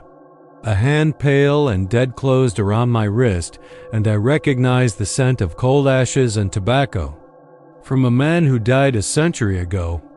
My flashlight clattered to the ground, beams spinning into the dark where I glimpsed dozens of faces: miners, brakemen, firemen, all eyes fixed on me with open mouths that formed silent pleas. Their tongues had long since turned to coal dust, their cries trapped in the rails they once rode. I tried to pull free, but the hand grew colder, harder, until I could feel my blood chill beneath the skin. The train roared then, not with iron wheels on steel rails, but with the voices of the damned, a chorus of agony that tore the night apart. I closed my eyes against the roar, and when I opened them again, the engineer had vanished, the rails were gone, and the depot stood as silent as a tomb. My wrist throbbed where his hand had gripped me, but there was no mark, no sign that flesh had met bone. I stumbled toward my truck, the echoes of that roar chasing me across the dirt until I reached the highway. The world snapped back into focus. The blacktop gleamed under a crescent moon. The wind whispered through mesquite like distant prayer. I didn't look back, but I could still hear it. Click-clack, click-clack, carrying the weight of 100 regrets across empty miles. Now, whenever I drive through West Texas on a September night, I roll the windows down and listen. Sometimes, just for an instant, I swear I hear the whistle-long, mournful, a summons from a train that will never reach its destination. And I know that Anarene has claimed another story to echo in the dark, a ghost of the depot forever lingering in the hollow of your chest. When I first returned to Elizabethtown, it was under the buzzing glare of sodium lamps that lined a new warehouse park, their tired hum a dreary echo of the old carnival's neon blaze. I'd taken the night shift packing pallets of metal piping for some anonymous contractor out of Houston, a job that paid enough to keep the rent paid and the gas tank filled. But it gave me time to think, and in Elizabethtown, thinking was dangerous. The pavement under my boots was fresh, black, and unblemished, but every so often the edges crumbled away to reveal splinters of wood and rusted bolts, the bones of the old carousel platform peeking through. On my first night I heard it, a soft, tinkling melody that felt both remote and achingly familiar, like the pull of a childhood memory I'd nearly forgotten. I paused beside a hulking steel rack and listened, pretending to check my clipboard, heart tipping into my throat as the tune wound its way around me, slow and crooked, until it dissolved into a child's laughter bright, eager, then cracked by a sudden rasp of sobs that chilled my blood. I told myself it was the wind or a truck idling somewhere off-site. But over the next week, the sounds followed me through the aisles. Amid the sky-high shelves and forklifts, I'd hear the scrape of metal on metal, but the rhythm didn't match the warehouse. It was too loose, too playful, and always punctuated by those warping cackles. On the fourth night, I closed my eyes at the water cooler and saw a little girl in a stained gingham dress, spinning in the empty space between two crates, her face tilted toward me as if she thought I was hiding something. When I blinked, she was gone, but I felt the scent of cotton candy stick on my tongue, a sickly sweet tang that made my teeth ache. I scrubbed my mouth with water, staring at my reflection in a stainless steel surface that didn't belong in a carnival, and wondered why my chest hurt so much, why my hands trembled. By the time I let suspicion stretch its claws into certainty, I'd started dreaming of the fairgrounds. In those dreams, the rusted carnival rides glowed under a pale moon, the merry-go-round horses frozen in mid-gallop, their chipped paint leaking nightmares. I'd wander among them, each step stirring up motes of dust that danced like fireflies, and I could almost hear the creak of wooden posts settling as if the whole structure slept beneath the earth, waiting to awaken. Then, abruptly, the horses would jerk to life, turning sideways, their painted eyes rolling white as they jerked toward me on squeaking axles, jaws parting in a hollow bray. The dreams ended with a taste of sugar dissolving on my tongue, and I would wake drenched in sweat, the warehouse's cold cement floor pressing into my cheek. One night after my shift, I stayed late, telling myself I needed the overtime. The forklifts had long since gone home, and the lights were mercifully dim. So I slipped out through a side door I'd spotted, the lock already broken.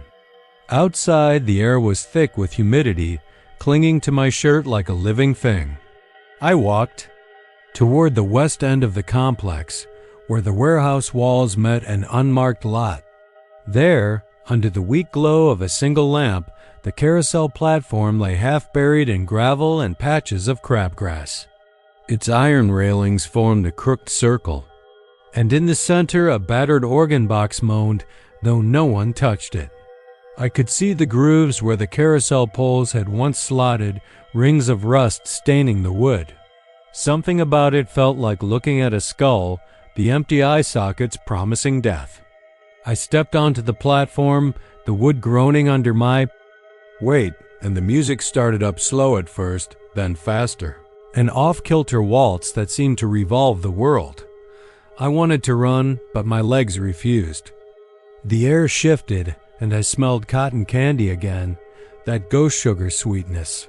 And then came the softest giggle, a small voice that echoed just behind my ear.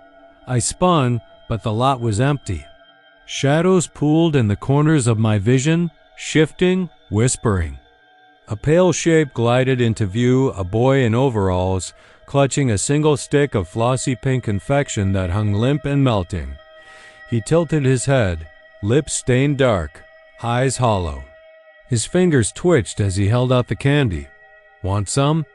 he asked, voice like a broken music box. I closed my mouth against the urge, but my tongue flicked out. I saw the candy quiver, droplets of something sticky glistening as it dripped toward him.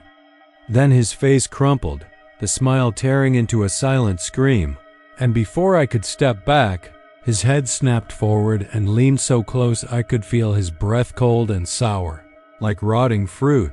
I forced a gasp, stumbled off the platform, and sprinted across gravel, lungs burning, until I reached the warehouse door. Inside, the harsh fluorescence hummed, and I collapsed against the wall, chest heaving. I touched my throat. My voice was gone. I should have quit, should have called off the next shift, but something kept me there. I needed to know why the carnival wouldn't let go, why its ghosts hunted for cotton candy that dissolved long ago. On my 6th night, I took a camera from my car. I wanted proof, evidence against the part of me that whispered I was losing my mind. I crept out after everyone, left and trained the lens on the carousel ruins. The organ box sat still, dead metal tubes rising like grave markers. I clicked a photo. The whine of the shutter made me jerk, and the organ started playing a low, rattling thrum. I focused the camera and snapped again. When I flipped the display, I saw them. Dozens of faces ghosted across the frame, children and adults alike, eyes pleading, mouths open in silent cries. Their translucent forms floated above the platform, some reaching out to each other, some tilting toward me, their arms stretching as if they could cross the barrier of the screen and pull me into their world. I slammed the camera shut and ran, but the clatter of ghosts followed me, a chorus of phantom sobs that rattled through the metal siding. I didn't sleep that day. I drank coffee until my hands shook so hard I could barely hold a mug. I researched Elizabethtown's history and learned the carnival had been torn down after a tent fire and 92 children lost, dozens injured, and rumors of a cover-up that left its victims unclaimed. The ground was paved over a year later to make way for the warehouse park. No memorial, no ceremony, just fresh asphalt and the distant promise of profit. I felt sick thinking about it, unfinished goodbyes, voices trapped beneath concrete. I booked the night shift for the rest of the month. The final encounter came on a Tuesday when the humidity turned the air syrupy. I slipped out during a machine malfunction somewhere inside. The conveyor belt screeched, giving me a window to slip through the back exit unseen. Under the lamplight, the platform looked smaller, more fragile. I stepped onto it deliberately, camera in hand, stomach twisting with dread. I raised the camera and pressed the button. The organ exploded in sound, a jarring chord that shattered the night, and the ghosts rushed forward like flooding water, faces elongated, mouths twisted, in helpless agony. I dropped the camera, and as I reached to grab it, I felt a cold hand grip my wrist. I turned and saw her, the little girl in the gingham dress, but her dress was singed, her hair matted with soot, and her eyes wept ash. She tugged at me, pleading. Above us, the carousel poles groaned, bending inward as if the whole mechanism was drawing breath. I tried to pull free, but more hands clutched me. Phantom children whose bodies blurred at the edges, voices merging into a single keening lament. In the flash of lightning that split the sky seconds later, I saw that the old merry-go-round wheels weren't broken. They were turning slowly at first, then faster, as if invisible horses were charging around in circles. The circle contracted, drawing me toward the center, where the platform had a shallow pit of cracked earth. The ground trembled, and I heard the distant crack of splintering wood as the buried timber rose, like ribs pushing through flesh. Then the carousel stopped, dead silent, and the ghosts recoiled, vanishing into the air. In that stillness, the little girl leaned so close I could feel her breath on my cheek. She whispered, "Stay with us," and the world tilted. I bolted, stumbling over broken planks, heart pounding so loud I thought it might burst. I didn't stop until I was inside, the warehouse doors clanging shut behind me, sealing me away from that wailing circle.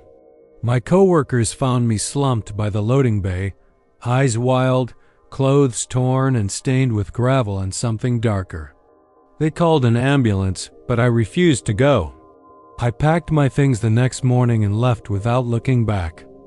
I never told anyone what really happened. They chalked it up to exhaustion, maybe even a nervous breakdown. They don't know I still hear the carousel sometimes, faint and far away when the wind is just right.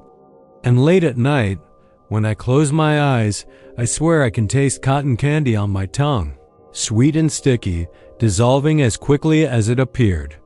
The laughter comes again, soft and ephemeral, and I think of Elizabethtown beneath its blanket of asphalt, where the ghosts still roam, hunting for sugar that will never be sweet enough to free them. The last sliver of daylight was already melting into the pines when Claire pulled onto the gravel shoulder just past the narrow wooden sign that read, "Alton" in faded white paint. Her tires crunched over loose stone as she climbed out, the humid air tasting of damp earth and something older like bones bleaching under a merciless sun. Hickory Creek gurgled nearby, its swollen banks hidden by tall grass and willows whose branches drooped into shadowed water. Claire's breath caught when she saw the cemetery gate, wrought iron, painted black once but now pitted with rust, its two halves hanging open at an impossible angle, as if someone had nudged them wide and then forgotten to close them. The gate didn't swing in the lazy breeze. It stood frozen, inviting. She stepped forward, camera bag heavy on her shoulder, boots crunching on the drive. Past the gate, the ground fell away gently, dotted with headstones carved in limestone so worn the names had almost leached away. Damp moss clung to every surface. A thin mist hovered in low spots, lifting like pale fingers when she passed. The hush was complete, no crickets, no frogs, no distant hum of traffic, just Claire's own pulse pounding in her ears. She raised her camera, the lens fogging instantly, and caught only a blur. She tapped it, cursed under her breath, and the blur sharpened into something dark on the far side of the field.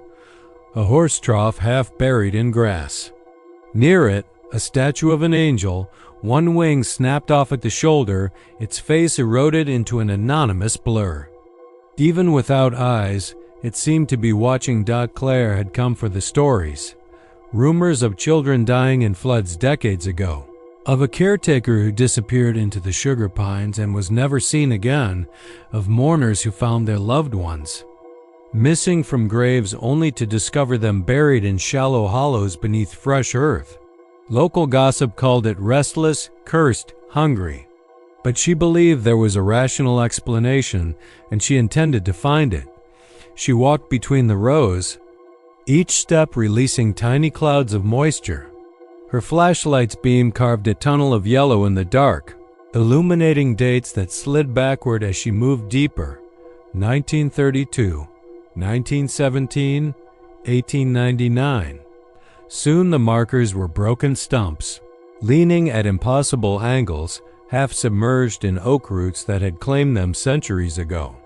The scent of loam filled her nostrils, rich and pungent, and something beneath it, a metallic tang that reminded her of blood. Claire stopped when the gate behind her creaked with sudden movement. She spun, heart hammering, and saw one side of the iron doors swinging shut on its own, the scraping hinges whining like a wounded animal. She froze as it thudded against its post, then swung back open a crack as though inviting her to stay. She swallowed, rational thought paling under adrenaline. She lifted a hand to the gate. The metal was cold, colder than the night air should allow, and she felt a vibration under her fingertips, like a pulse. Her light caught movement at the edge of the mist, a small shape loping between tombs. She snapped photos, the strobe aflash, burning after images on her retina. The shape paused, silhouette framed by the haze, and she saw bright pinpricks where eyes should be. It tilted its head, bone-thin legs folding as it crouched behind a stone carved with a weeping willow. Then it vanished. Claire stumbled backward, nearly tripping over a sunken grave. The ground shifted beneath her boot soft, as though something had tunneled close to the surface. She shone her light at the earth. A depression had formed, shaped like a small coffin. She swallowed. She'd been alone, no one else should be. Here, the weight of the night pressed in on her, a solid, suffocating presence. She backed away, the flashlight beam dancing over names she could no longer read. A sudden whisper curled through the air, too low to catch words, closer than her own breathing. Her flashlight flickered and died, plunging her into an almost total darkness that felt alive, like a living thing pressing against her skin. Her hands shook as she fumbled for fresh batteries, palms slick. When the light returned, it shivered. Across the field and caught on something she hadn't noticed before, a blacksmith's anvil set on a stone plinth, its surface cake-thick with rust, and beside it, a handbell whose clapper hung loose, as though it had wrung itself into breakage. Raised the bell, wondering why it was here. Her thumb snagged on a frayed piece of rope tied around its handle. She tugged, and the rope unraveled to reveal letters burned into the bell's surface. "Do not silence." The whispering rose as if laughter at her confusion, and then it coalesced into a single hollow voice. "Stay." Claire dropped the bell, stumbling back, and the ground tilted. She caught herself against a broken headstone, marble cool against her cheek. She looked down and froze. A wet black socket stared up at her from the burial space she'd noticed earlier. The socket blinked at her. She scrambled backward, tripping over fern roots, and the gap widened, revealing a pale hand reaching out, long fingers tipped in earth. She screamed, lunging away as the thing hauled itself from the grave dot it was a child, or had once been. Skin. The shade of rotten parchment clung to crooked bones. Eyes empty but glinting with something ravenous. A swell of emotion, grief, regret, rage bubbled through her mind. The thing opened its mouth, and Claire heard, clear as daylight, the laughter of children echoing through the hollows of the cemetery. Laughter that warped into choking sobs. Her flashlight skittered across cracked stones, searching for a path. She turned to the gate and sprinted, heart slamming, lungs burning. Twigs snapped underfoot. The thing behind her wept and whispered her name, Claire. Claire. She didn't stop until her hand found the gate latch. It swung outward easily. Now and beyond it, the dark road lay waiting like a promise. She tumbled through. Behind her, the gate clanged shut. She ran without looking back, the gravel road spitting shards of rock under her boots. She reached her car, doors locked, engine purring to life with miraculous obedience. She didn't hesitate. Tires spun and flung her away, headlamps cutting. A path through night. She didn't slow until she reached her motel room in the next town over. Inside, she wiped sweat from her face and stared at the reflection in the bathroom mirror. Eyes wide, face pale, a haunted strain lining her features. She thought of the anvil and the bell, of the child's skeletal shape, of the voices and the laughter. She reached into her bag for the photos, scrolling through thumbnail after thumbnail only to find that every image was black. Her heartbeat settled into a dulling thrum. She shivered under the fluorescent bathroom light, aware that her pulse no longer felt wholly her own. She turned off the light and climbed into bed, the room's cheap mattress sagging beneath her. The hum of the air conditioner filled the space, but it sounded distant, as though coming from far away. She closed her eyes, but sleep was elusive. The cemetery pressed against her mind, gate swinging, dust motes swirling in lamplight, a single bell ringing over and over dot in the pre-dawn stillness. She woke to a soft scratching at the window. She sat upright, heart stumbling. Outside, the willow branches scraped glass, windless. The scratching paused and then came again, gentle, insistent. Claire leaned forward, hands trembling against the comforter, and saw it. 2 pinpricks of pale light hovering beyond the curtain. She froze. The air tasted of damp earth. The gate, somewhere out there, was swinging open. The road to Cuthbert ends in a long, lazy curve, the kind that makes you ease off the gas as daylight thins and shadows pool under scrub oaks. You don't spot the cotton gin until you're almost past it, its metal sides a riot of russet and iron oxide beneath a carpet of slick green moss, like something alien sprouting out of the red clay. Even from the cracked 2-lane, there's a tension in its stillness, as if the giant belt-driven wheel behind its stained windows might shudder. Teal life at any moment. The air here tastes of sweat and rust, carries the faint whisper of something turning gears somewhere deep inside the old hulk, though there's no engine for miles and certainly none this old capable of making a sound without fuel. By the time you find the schoolhouse, dusk has settled into something colder than evening ought to be. The one-room building squats not far from the gin, its clapboard walls rotted through in places, black rotten streaks running down like charred tears. Every window is a blind eye, the glass so encrusted with mildew that you can't see inside. Only catch glints of sky in the cracked surfaces. Wind rattles through the broken panes, carrying a hollow moan that sounds for all the world like a child crying. You step onto the warped wooden porch, boots squeaking on boards so worn they might give way if you lean too hard. And for a moment you're certain you see movement inside, a pale shape, crouched, head tilted as if listening. You shouldn't. Go in, but curiosity, stupid, meaningless curiosity nudges you forward. The door is a splintered ruin, half hanging from a single hinge. You push, feel it protest with a long groan, then inch inward. The smell hits you first, damp earth, mildew, and something faintly coppery, like fresh blood on old stone. Your flashlight beam cuts through the gloom, illuminating dust motes drifting in slow spirals. Desks sit in neat rows, though most are draped with mildew like ghosts in shrouds. On the blackboard, chalk outlines of letters are half erased. Is for apple, it reads. The A looped so carelessly it could be a loose noose. There's chalk dust on the floor, but no tracks in it. No footprints, no sign anyone's been here in decades, yet the chalk looks freshly disturbed, as if someone just brushed their hand across it. Then you hear it, a soft scuff behind you. You spin, light slicing across the corner of the room. Shadows pool against the far wall, deepen, shift.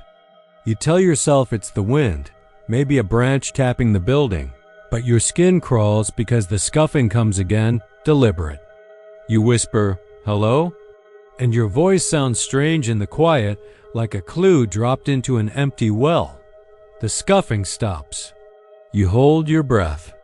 Then a voice, high-pitched and distant, like a kid calling across the playground. "Miss, miss, come see." You stumble backward, heart thundering, nearly tripping over a desk. Your flashlight jolts, and in that jitter you glimpse a small handprint in the dust on the teacher's desk, tiny fingers pressed deep enough to clear away mildew. You move forward, compelled, and reach out to touch it. Cold metal.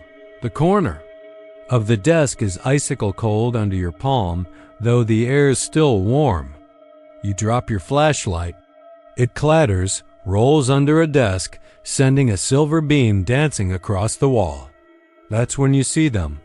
Outlines of small bodies, sprawled silent on the floor, white shapes that vanish when you blink. But the chalk. Letters above them, I is for apple. B is for berry, make you stagger back against the doorframe. You jerk it open and race outside, not daring to look back. The cotton gin sits silent in the twilight, its enormous wheel outlined against the bruised sky. You should drive away, but your truck's on the other side of the gin, and the road pulls you in like you're part of some old story's unwinding thread. You circle around the building, claws of moss snagging on your jacket. Beneath the broken windows, you see the engine room, a cavernous space where rusted columns hold up catwalks that ladder into shadows. The belt wheel that once drew power from a diesel motor is immobile now, spoke sharp against the dark. But on the concrete floor, there's fresh debris, a pile of wood shavings, torn cloth, and something that gleams red in the fading light. You step closer and realize it's a child's shoe, scuffed and damp, as if it's been here only hours. Something pulses inside you, a dread that drags you forward until you're almost on your knees, inspecting the right shoe, the scuffed leather split open. A scrape echoes above you, a metal-on-metal rasp that makes your teeth click. You look up, the belt wheel is turning. Not slowly, but with deliberate speed, a groaning revolution that kicks up a breeze carrying a hint of cotton lint and old oil. You scramble back. Wind whistles through shafting overhead, moaning like a chorus of dead children. You half expect to see small bodies streaming out of the wheel, carried on the rope that once snapped on someone's neck, but there's nothing. Just the turning wheel and the growing churn of machinery that has no power source. Your skin prickles, and you know. The schoolhouse door behind you is slamming open, banging once, twice. Shouts of laughter? Whispered calls? You can't tell if it's real or just your mind breaking. You turn to run, but the cotton gin engine roars, the wheels spinning faster, sparks tiny orange flickers flying from a crack in the rim. Cover your ears as the sound crescendos into a howl. The world tilts, and you see figures emerging from the glassy green moss. Small children with faces so pale they burn into your vision. Their eyes are empty hollows, mouths gaping into smiles filled with rotted teeth. They move in unison toward the wheel, chanting something you can't quite hear. A lullaby twisted into an omen. You stumble over vines, dive for your flashlight. Punch the button. The beam splinters through the gin's open doorway. In the glow, you see the engine room laid bare, conveyor belts draped in cobwebs that suddenly ripple. Alive, crawling with insects the size of walnuts. On the floor, the other shoe sits, its mate to the one you saw, and between them, footprints in the dust, a child's sneakered steps. And another set, larger and deeper, as if someone carried the child here. You blink, and the footprints shift, lengthening, darkening, as if wetting in real time. The chanting swells. The belt wheel begins to smoke, golden steam hissing into the dark. You yank for your truck keys in your pocket. Your hand closes on cold metal, but it's not keys. It's a piece of chalk, stubby and white, smeared with red. Behind you, the children drift closer, their laughter the sound of nails on chalkboard. You flick around with the flashlight and see the chalkboard from the schoolhouse leaning against a support beam. The message fresh now, C is for Cuthbert. You spin to run, but the children form a ring around you, stepping in rhythm to a humming vibration that thrums in your bones. The gin's engine rattles you with every revolution, like the heartbeat of something awakening. You try to scream, but your voice is drowned in the mechanical roar. You press your back to a rusted column, eyes squeezed shut, waiting for the world to shred you in pieces. Then silence. One instant the roar is there, the next it's gone, leaving only your ragged breathing. You open your eyes. The children are gone. The wheel stands still. The chalkboard is blank. The shoes, the footprints, the moss, everything looks abandoned. Untouched, you shake, your breath coming in ragged bursts. You run to your truck, climb inside, lock the door. As you start the engine. Headlights cut through mist rising from the ground. You glance in the rearview mirror. The cotton gin windows stare back, black blind eyes daring you to step inside. And behind them, faintly, a single child's silhouette stands in the doorway, waving. Then she turns and disappears into the shadows. And the gin goes silent once more. You drive away without looking back, but the engine's hum never leaves you. At home that night, you find a single shoe on your doorstep, caked in red clay and mildew. You don't know how it got there. You don't dare touch it. And in the morning, when friends ask you about the trip, you manage a laugh and say Cuthbert's just an empty ghost town, nothing more. But when you lie in bed, the ceiling rattles with that distant echoing whir, and you swear you hear a child whisper your name in the dark. I drove past the sign that still clung crookedly to its rusted posts, letters peeling away like sloughed-off skin, and I knew there was no turning back. The road had narrowed to a single cracked ribbon of asphalt, flanked by overgrown mesquite and sagebrush that whispered in the wind. At the end of that ribbon stood the Acme Gypsum Works, a skeletal congregation of ruined buildings and towering plaster pillars that rose like broken teeth against the bruised sky. My headlights caught them first, pale as bone, chalk white in the dying light, and for a moment I thought I saw the dust drifting off them in slow, deliberate waves, as though the pillars themselves were breathing. I remembered stories of the pillars, of the Men who once worked here, men whose lungs filled with gypsum dust until their breath rattled like castanets, whose skin flaked off in little cottony clouds whenever they moved. They called it the kill folk, silent shapes that haunted the corridors and kilns, bodies encrusted in plaster, souls stuck in the instant before death. No one in town spoke of them without lowering their voices, as though the wind might carry the words in and awaken something.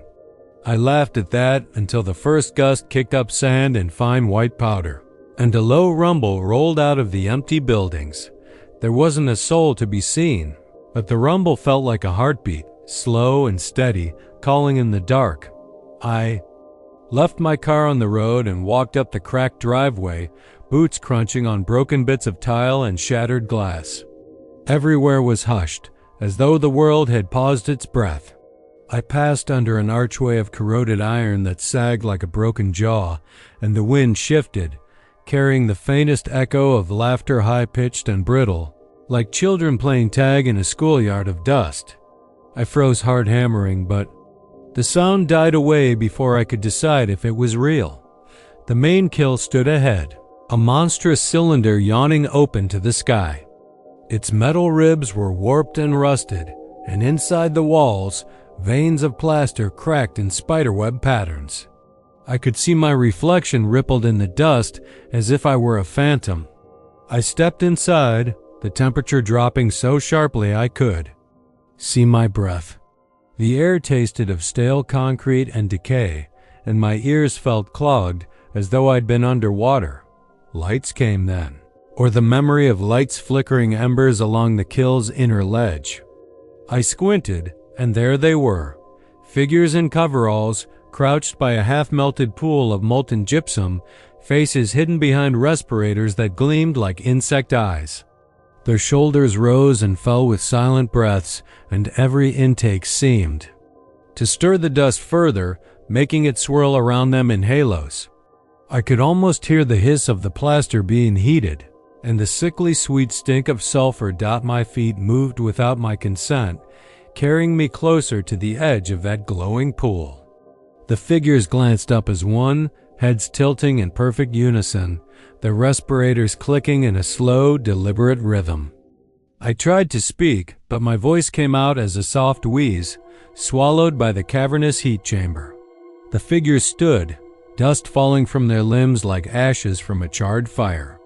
They walked toward me, each step muffled beneath layers of powder that clung to the floor behind me. Something brushed across the kill entrance. I spun, expecting to see the open sky, but it was gone, replaced by a wall of dusty plaster that hadn't been there before. The air shimmered, and I realized the ceiling domed higher than I remembered, pressing in like a lid.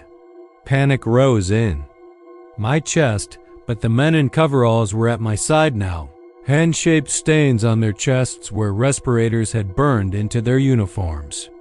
One reached out, a fingerless glove offering a cold invitation. My mind screamed to run, but my legs refused.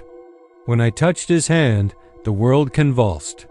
Dust exploded in my vision, a blizzard of white shards that cut into my skin and filled my lungs. I coughed and wheezed, vision swimming, but the figures were everywhere, pressing in, plaster-coated faces inches from mine. And then I saw it. Beyond them, in the gloom, shapes moving taller, thinner, like the husks of the kill. Folk I'd heard about in hushed legend. They drifted forward, drifting on motes of dust as though walking on air. My knees buckled, and I collapsed onto the hard floor, plaster dust coating my hair, my shirt, my hands. The respirator men knelt around me, their heads bobbing in a ghastly nod. I heard laughter again, this time close, intimate, inside my own skull. The dust shapes advanced, merging with the figures until I couldn't tell one from the other. All I saw were the hollowed cavities where eyes once were, their gaze boring into me. I tried to crawl, to beg, to do something, but my movements were sluggish, as though the dust had filled my veins, weighed me down. The laughter rose, sharp and mocking, echoing off the kill walls. Then a voice, rough and dry as gravel, rasped in my ear, "Stay with us." I screamed, a raw animal sound, and for a moment the shapes recoiled, then they smiled, plaster teeth, crumbling in soft cascades. All around me, the wind picked up again, tearing at the kill's mouth, sending in flashes of red-orange sunset that danced across the men's respirators. The shapes pressed closer, whispering, urging, their breath hot despite the chill. The world tilted. One of the respirator men lifted my chin, forcing me to look at him. His eyes, or where eyes should be, were empty holes, blacker than the kill's. Interior. His voice crackled like static. "We're tired of waiting." I tried to turn away, but another hand caught my shoulder, and I felt a cold trickle of something wet. I looked down to see a rivulet of plaster-sealed blood oozing from my wrist, glowing faintly in the dusk light. My own blood looked the same, dull white as the dust. Panic ignited a spark of strength, and I wrenched free, scrambling for the kill entrance. The respirator figures pressed after me, dragging their dust-filled limbs through the tight space. Outside, the breeze had died. The pillars around the kill loomed like silent sentinels. I staggered forward, the men at my heels, until I reached the edge of the yard. There, an old pickup sat abandoned, windows shattered, bed full of debris. I hauled myself in, hands sliding across the cold metal. The door squealed as it slammed shut, and I turned the key in the ignition with shaking fingers.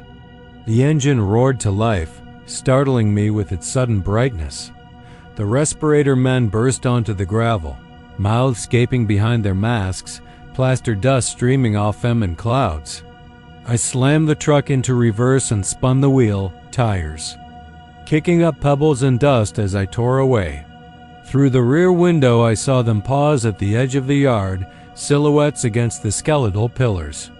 Then the wind picked up again, swirling white tendrils out across the lots, and when I looked back they were gone.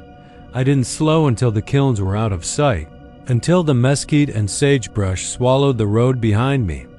My breath came in ragged gasps. My shirt was streaked with white and crimson, plaster and blood mixing into a pattern I couldn't make sense of. I pulled the shirt away, staring at the stains as though they belonged to someone else at home.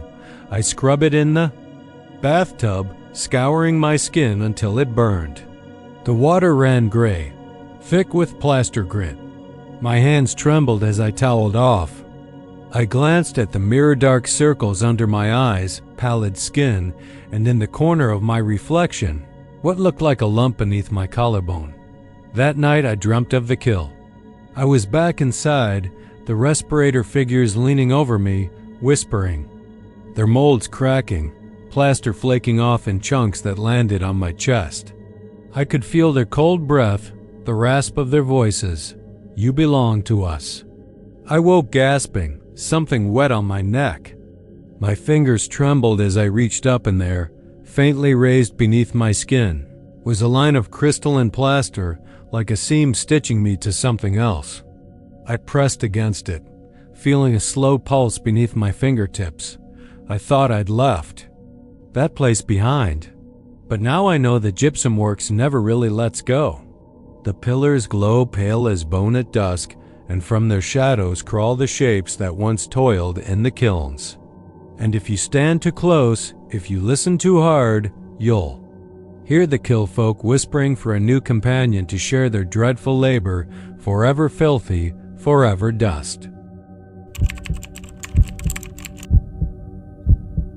4 miles southeast of Fredericksburg, the street signs stand like tombstones, their rusted steel faces mottled with chipped white lettering that reads Maine, Gallow, and Ash. I should never have ignored the warning to turn. Back at the last bend in the road, where the pavement gives way to red gravel and the roadside cedars lean in as if to whisper secrets you can't unhear. That first evening, the sun had dropped behind misty hills just as I crested the final rise, and the hush that fell over the land was so complete I could hear the distant shuffle of my own heart. Out here, even the wind is uneasy. It sighs through broken window frames, rattles the weeds that sprout through cracked sidewalks, and carries the faint stink of rot and iron. I parked my truck beneath the skeletal remains of a water tower that once drew steam engines to this quiet outpost and grabbed my flashlight, padding toward a cluster of collapsed shacks. Each footstep echoed in the emptiness, reverberating off foundations half buried beneath tumbleweeds and wild brush. There had been a town here once, before the rails were torn up and the whistles fell silent. They said Cane City lived on desperation, that the promise of water and land faded when the rail line shifted 2 counties over, leaving nothing but weathered siding and broken dreams. I didn't believe in curses or restless spirits until I saw the signpost with its arrow bent at a mocking angle, pointing toward nothing but scrub and sky. And then, just beyond the rim of my flashlight beam, a shadow moved that shouldn't, like a horse's flank gliding along the tree line where no animal trod. I froze, breath caught in my throat, listening for hoofbeats that never came. The silence stretched and pressed, thick as damp earth, until I forced my legs to move. I told myself it was just my mind playing tricks, that the deserted prairie and the weight of old stories had stained my sense of reality. But out here, you learn that reality has thin skin. Against the gathering darkness, the broken farmsteads were lit only by starlight, and every broken door and vacant window felt like an eye watching me. My instinct screamed to retreat, to drive back to Fredericksburg in safety, but something tethered me to that place, an itch at the back of my skull begging for answers. And so I stepped deeper, toward a ragged trail that ran between the ghostly outlines of what must have been homes, each with its porch missing planks and its chimneys crumbled to rubble. By midnight, the temperature had dropped so fast I could see my breath swirl in front of me. The moon hung low and thin, a sliver that barely cut through the gloom. I followed the trail to where the old rail line used to run, its ties rotted and rails pried from the ground, but the ballast stones still held the memory of weight. I knelt to touch one, expecting cold granite, but something warm and damp oozed beneath my fingertips, dark as fresh blood. I jerked back, nearly stumbling, and when I looked up I saw the imprint of another boot by my side, size 8, heavy leather, though I knew I'd come alone. Panic pricked at my spine as I swung the flashlight around, the beam jagging across broken barns and empty wells that yawned open to swallow the unwary. It was then I heard it, a hollow thud like iron hooves striking wood. It came from the old depot platform, a skeletal stage that shouldn't still exist except in memory. My heart hammered and rational thought fled. I told myself to keep breathing, to remind my body I was alive, but I felt the weight of something watching, its presence, sliding out of the darkness in slow motion. A low whistle drifted on a breeze that didn't move the trees, a sound that sounded like a call yet carried no music. I should have run, turned and fled, but my feet held me in place. Then I saw them, the prints of 4 hooves, each drenched in a liquid so black it absorbed the light. They approached at a measured pace, and with each step the ground below seemed to shudder. I shone the beam forward 1 foot, then another, until the light caught something beyond the platform. A shape standing at the rails, tall and gaunt, its shoulders hunched beneath a tattered coat that swung as if caught in an unseen wind. It raised its head, and where a skull should have been there was only empty space. No bone, no flesh, just a hollow cavity that drank the beam as if starving for it. I remember the way the moonlight kissed the edges of its coat, turning the fabric into whisper-thin shadows that fluttered against the night. I remembered the sound of its breath, a rasping moan like steam escaping a boiler. My flashlight flickered, and I kicked the beam back on with a trembling hand. The thing took a step forward, and those hooves struck the old ties with a crack that rippled through my chest. My mind reeled as I backed away. The rail scarecrow tilted its head, and I saw its eyes, or where its eyes ought to have been, were just two pits of infinite black pulling at me, dragging at my will. Against every instinct, I found my tongue. I forced it past dry lips and spat words I didn't understand, half prayer, half plea. The shape paused, cocked its head, and the night held its breath. And then, without warning, the hooves ground against the wood in a dash, sending splinters flying like screams. The sound tore at me, bone deep. I dashed off the platform, stumbling over stones and brush, screaming my own name to keep the dark from claiming me. I thought I could outrun it, that the vast expanse of prairie would save me, but the world in Cane City folds in on itself. The dirt road twisted back toward the signs as though the land was alive, steering me deeper into its grasp. I glanced over my shoulder and saw half-formed shapes drifting among the weeds, silhouettes of wagons, glint of harness buckles, the echo of chairs scraping porches where no houses stood. My lungs burned, and my flashlight fell from shaking fingers, skittering across the ground until its beam laid down like a tired insect. In that ragged halo, I saw the phantom rider draw close, its head tilted, blades of grass trembling under. That impossible wait. Its voice came then, a dry whisper curling into my ear. It spoke my name. I screamed until my throat bled, but the voice carried on, patient, insistent. The world pitched, and I fell, hands scraping the gravel. When I looked up, the signpost that had declared Ash now read Yours, and above it, in letters newly fresh, the name of the nearest town, Cane. I felt the soil beneath me shift, and from the earth a hoof rose, pushing through with bronze effort, cracking open the ground like a grave opening its lid. I tried to crawl away, but the world tilted again, and the dirt below me gave way. As I plunged, the last thing I saw was the gaunt rider leaning down, its hollow face inches from mine, staring with eyes that swallowed starlight. It whispered, "Welcome home," and I understood in that terrible moment what it meant to be trapped by a place that time forgot. In the aftermath, the locals say the road outside Fredericksburg is cursed by the memory of those who vanished in the red dust. They claim that if you drive past the turnoff on a night when the moon is thin, you'll see the glow of a lantern bobbing at the horizon, calling you back. They warn you not to follow, because once Cane City locks its gates around your mind, there is no leaving.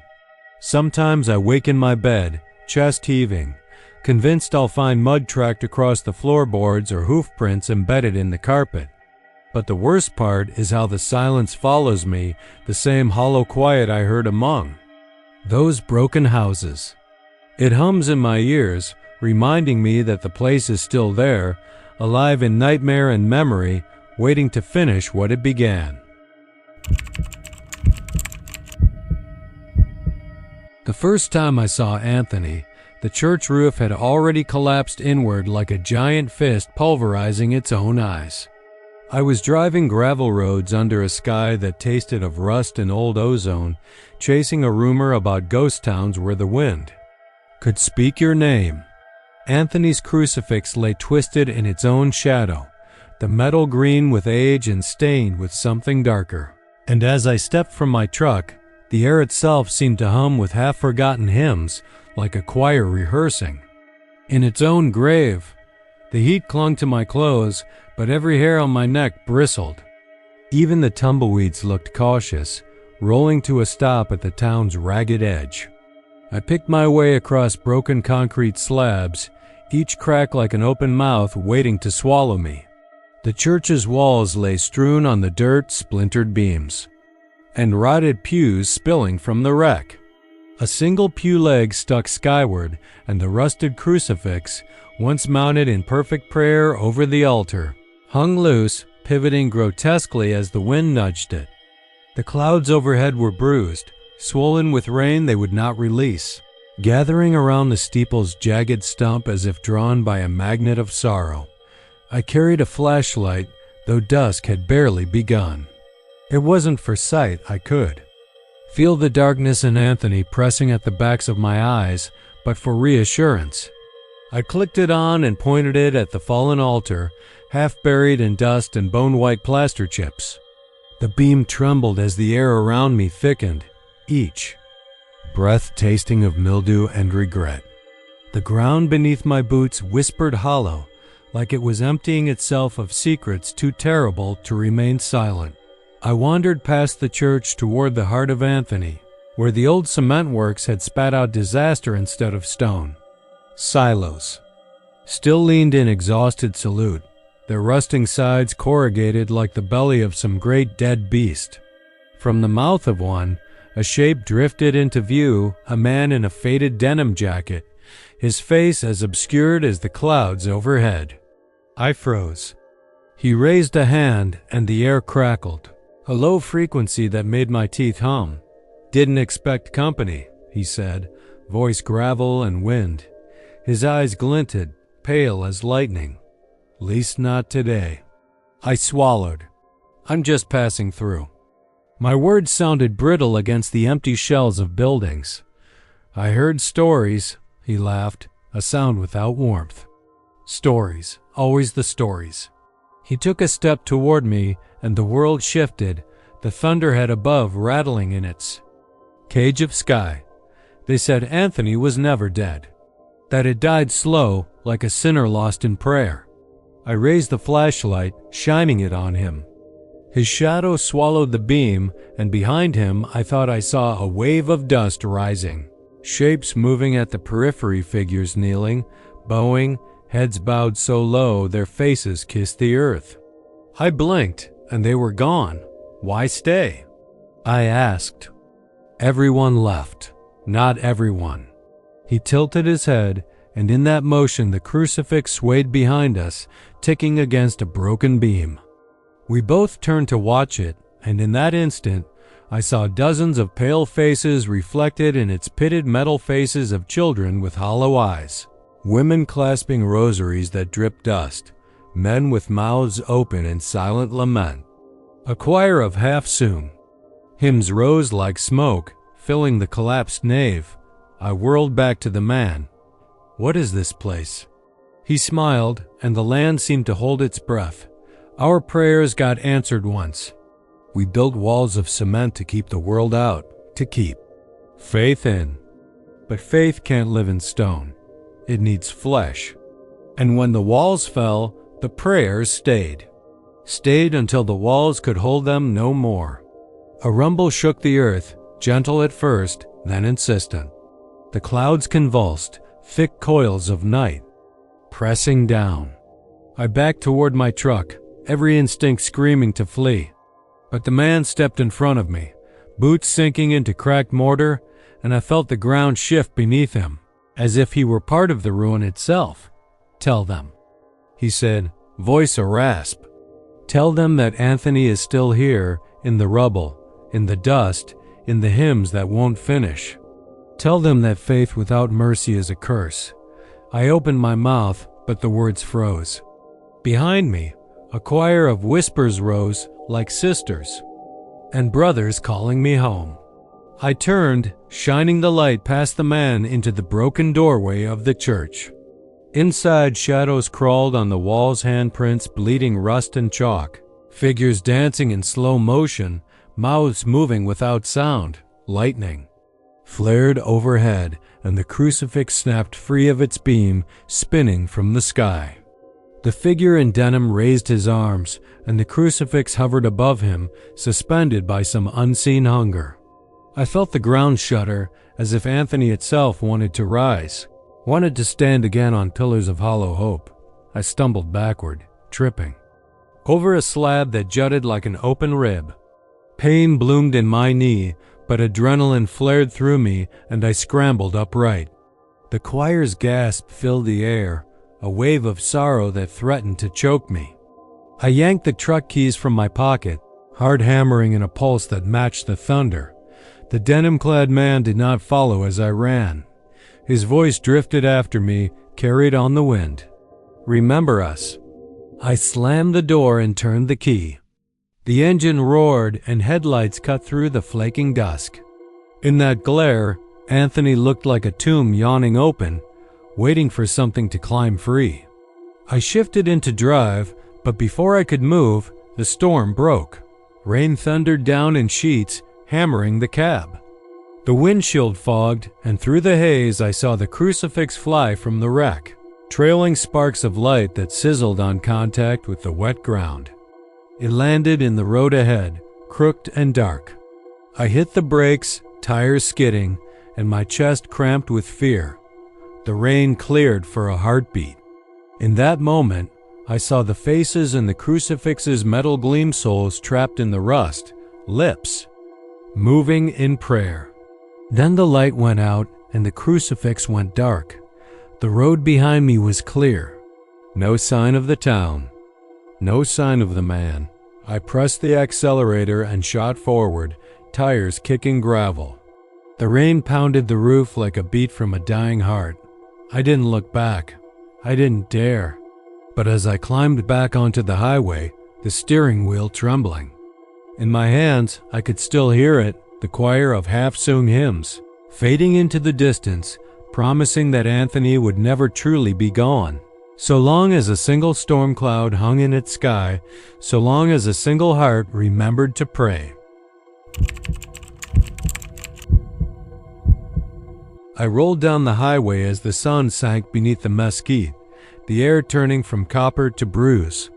Nothing stirred except the whisper of wind-stung scrub and the mournful cry of a lone mockingbird. I'd been driving hours, chasing a fading. Maps promise of civilization, but all I found was a sagging sign that read hotel, its letters missing, like teeth long since yanked. Beneath it crouched a two-story building of peeling stucco that resembled stiff rotting flesh.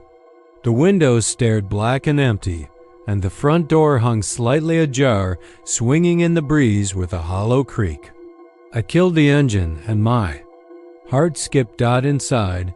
The air tasted of dust and mildew and something sour, like spoiled milk curdling in the heat.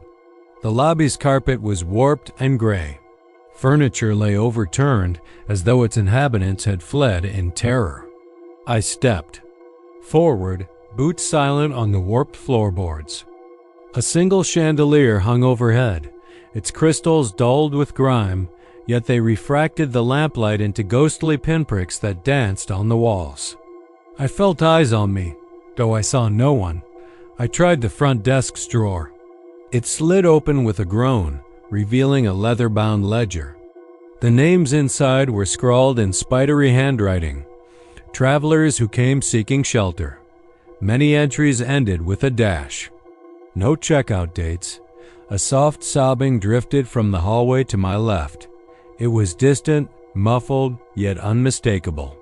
I froze, listening to the shuddering breath of someone unseen.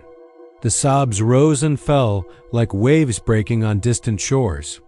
I called out, voice thin and trembling. "Hello?" The sobbing stopped. Silence swallowed me. Then, from far down the corridor, came the click of a door locking itself. My skin prickled. I wasn't alone here, and whatever had welcomed me was not finished. I followed the corridor past rooms with doors half open, each revealing a scene of haste. A blanket strewn across a bed, luggage flung to the corner, shoes kicked off in panic. One room's window was shattered. Shards lay like frozen tears on the floor. From behind me, a door slammed and I spun around. No one there only. My own reflection in a fractured mirror, pale and hollow-eyed. My chest tightened as the sobbing began again, closer this time, cushioning the walls in grief dot near the end of the hall. I found the source, a figure kneeling on the floor, shoulders shaking. She wore a white dress, yellowed with age and her. Hair hung in damp strands over her face. I approached, breath shallow, and touched her shoulder. She flinched, her head jerking up. There was no face, only darkness where features should have been, as though someone had rubbed them away. Her mouth opened to speak, but instead came that raw, animal cry of sorrow. My knees buckled. I stumbled backward and the lights flickered, dimming to nearly nothing. I fled down the hallway, the sobbing chasing me like a tide. Doors slammed behind me in rapid succession, trapping me in a maze. Panic seized me as I reached a dead-end wall where the door should have been plastered over. The sobbing swelled, deafening. I banged on the wall, screaming for escape. My knuckles bled. The sobbing halted. A voice, soft and guttural, whispered through the plaster, "Stay." The word reverberated through my bones and the light snapped, off, plunging me into cold, absolute dark. I fumbled for my phone, but it slipped from my fingers, clattering somewhere in the blackness. I pressed my hands to the walls, feeling the grainy stucco yield beneath my fingers, guiding me back toward the lobby. When the lights blinked on again, the ledger lay open on the desk, its pages fluttering as if caught in a breeze. My name was written there, fresh ink glistening. One night only, no checkout. Beside it, another line, committed to stay. A door behind me closed with finality. I twisted, pressed my ear to the wood, hearing faint footsteps pacing back and forth. My pulse pounded as I sank to the floor, leaning against the desk. My breath came in sharp stabs. I tried the front door, it never budged. The windows remained dark eyes, reflecting my terror back at me. I understood then. The hotel wasn't sinking into rot. It was feeding on the living. Hours or lifetimes passed. I drifted in and out of consciousness on that warped carpet, lulled by phantom crying that sounded sometimes like an infant, sometimes like a woman's sobs, sometimes like a chorus of many voices, all pleading. At times I thought I saw shapes moving beyond the window silhouettes drifting across the scrub outside, but when I blinked, they were gone. The hotel's heartbeat was in the walls, reverberating through my skull dot at dawn's feeble light. I'm not sure how long later I rose unsteadily to my feet. My clothes were damp with sweat, my hands bruised. The sobbing had stopped. The corridor lay silent. I dared to approach the front door, pressing my weight against it. For a moment, I thought it would yield. Then the doorknob turned of its own. A cord, and the door swung inward as if inviting me to see what lay beyond. Outside, the scrub looked different, harder, more barren. No birds called. The sky was a pale smear, and the hotel's facade behind me pulsated in the morning light, its walls seeming to breathe. I stepped out, brushing grit from my jeans. As I turned to look back, the building's windows reflected. Empty sky.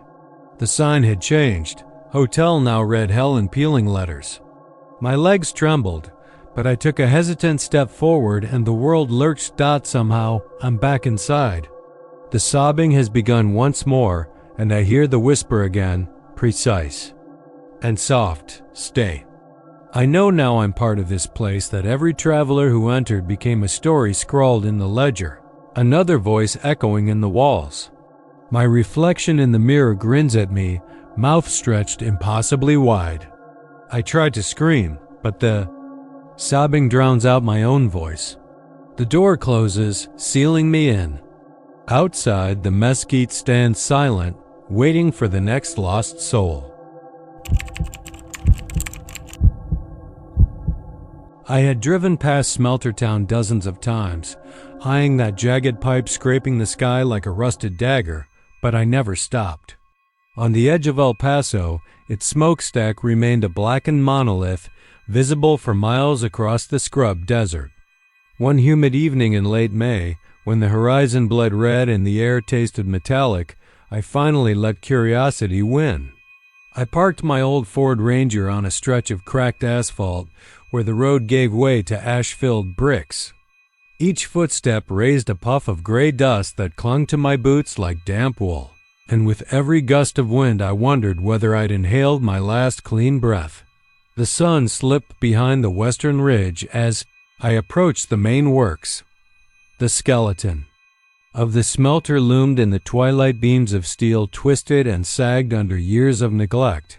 the old conveyor belts draped across them like black ribbons.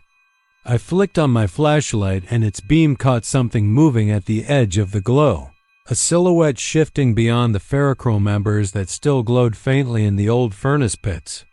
I swallowed hard, chalking it up to heat mirages. But my pulse hammered against my ribs so loudly I thought it might draw the attention of whatever prowled these ruins. The air was thick with the sour scent of sulfur and something ancient, like burnt hair. I followed the trail past the decaying lining of brick arches, the mortar crumbling like dust under my hand. There in the center, the furnace.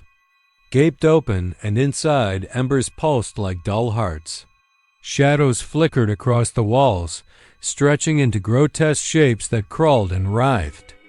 I took a tentative step closer, thinking maybe a rabbit or coyote, until a low whisper flickered through the heat, a voice that sounded like two men arguing far away but echoing in my ear as if they stood beside me. "Get back," one growled. "They'll take you." No wind stirred to carry that whisper. The heat itself seemed to exhale those words. I stumbled back, heart galloping, and turned to leave, but the path was gone. The bricks underfoot had shifted, forming a narrow passage that I hadn't noticed before. Driven by a blend of terror and fascination, I squeezed through an archway, my flashlight beam dancing over rusted tools hanging from nails and a framed photograph twisted in ash.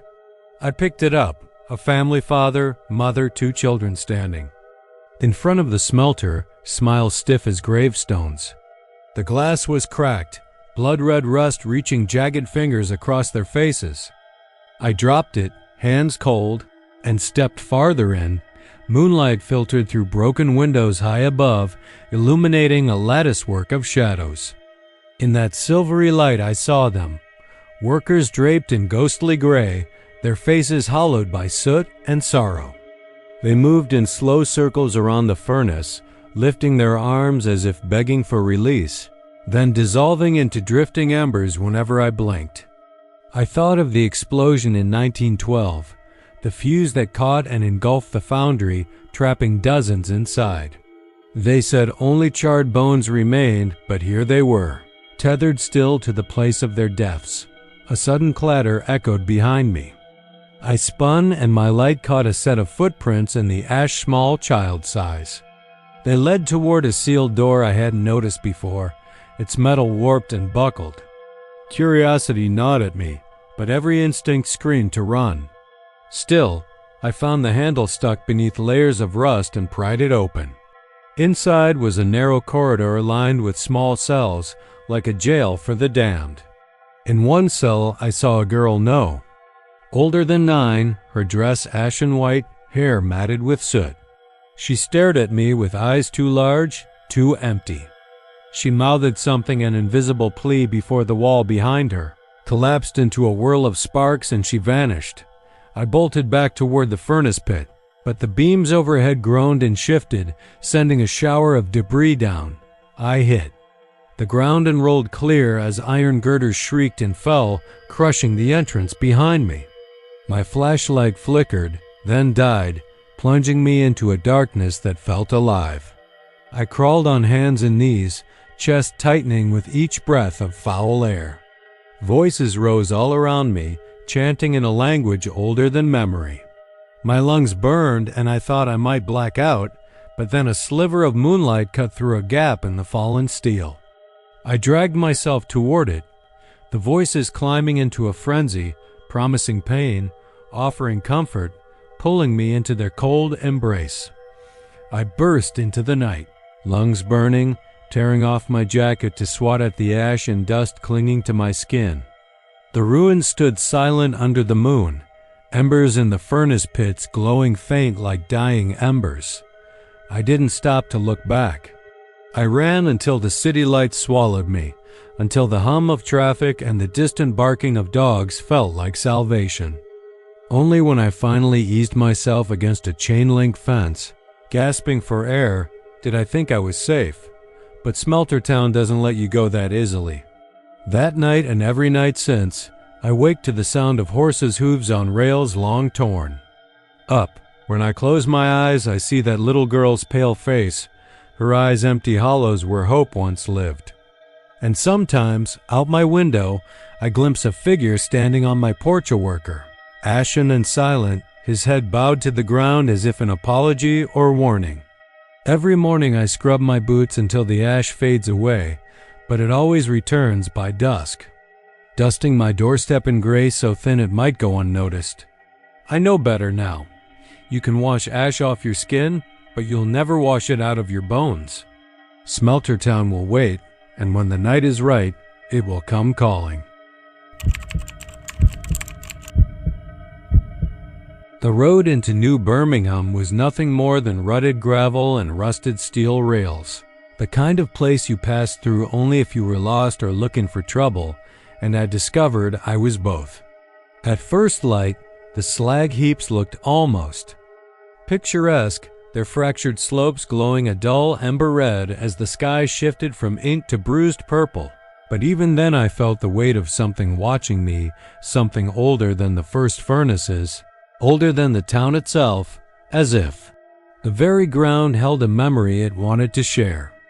I parked my truck at the edge of what remained of the main yard, the asphalt cracked with weeds sprouting through like bodies clawing to escape their graves, and stepped out, boots crunching over spilled cinders that snapped underfoot like tiny skeletons.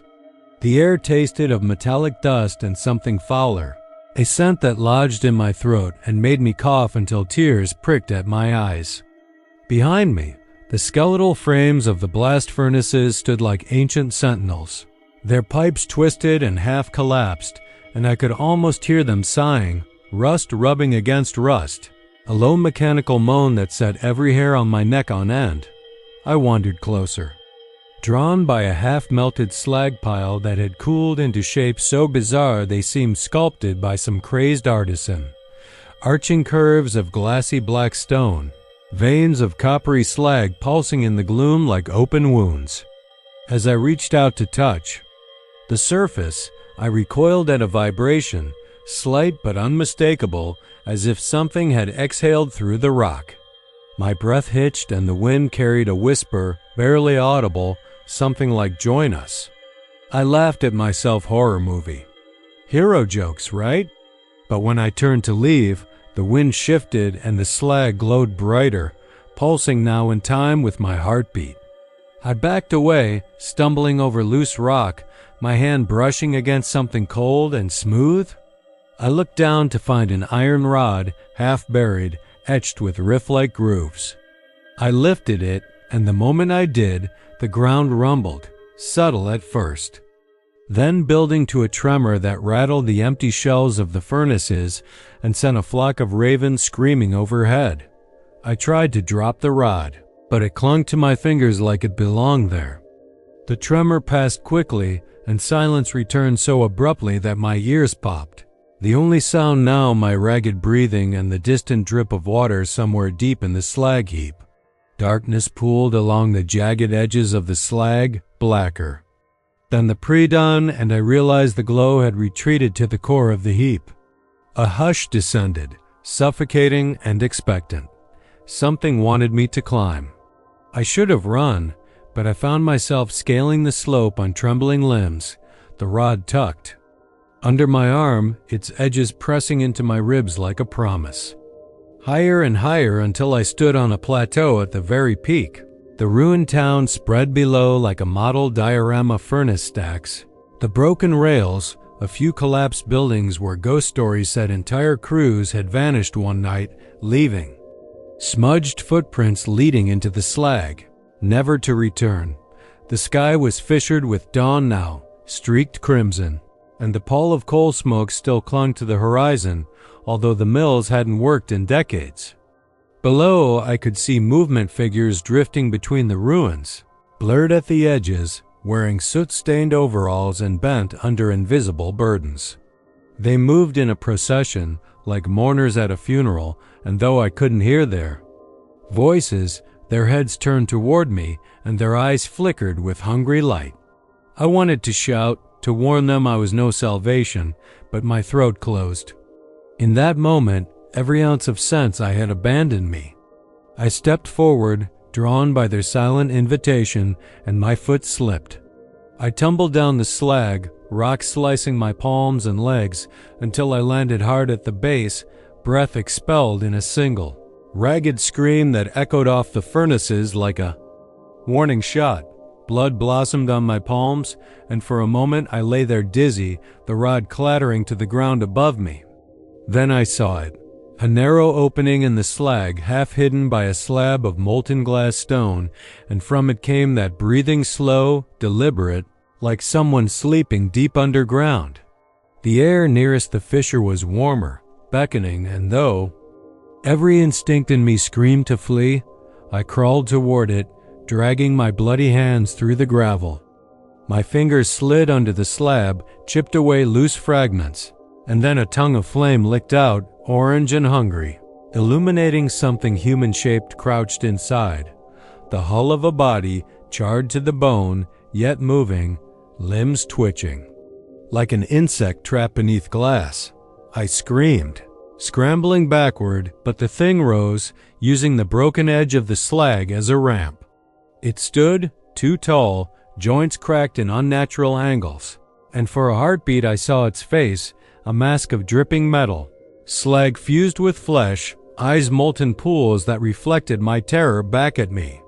It exhaled smoke, and I tasted ash on the breeze. Then it stepped forward, silent, its mouth opening in a grin of jagged metal teeth.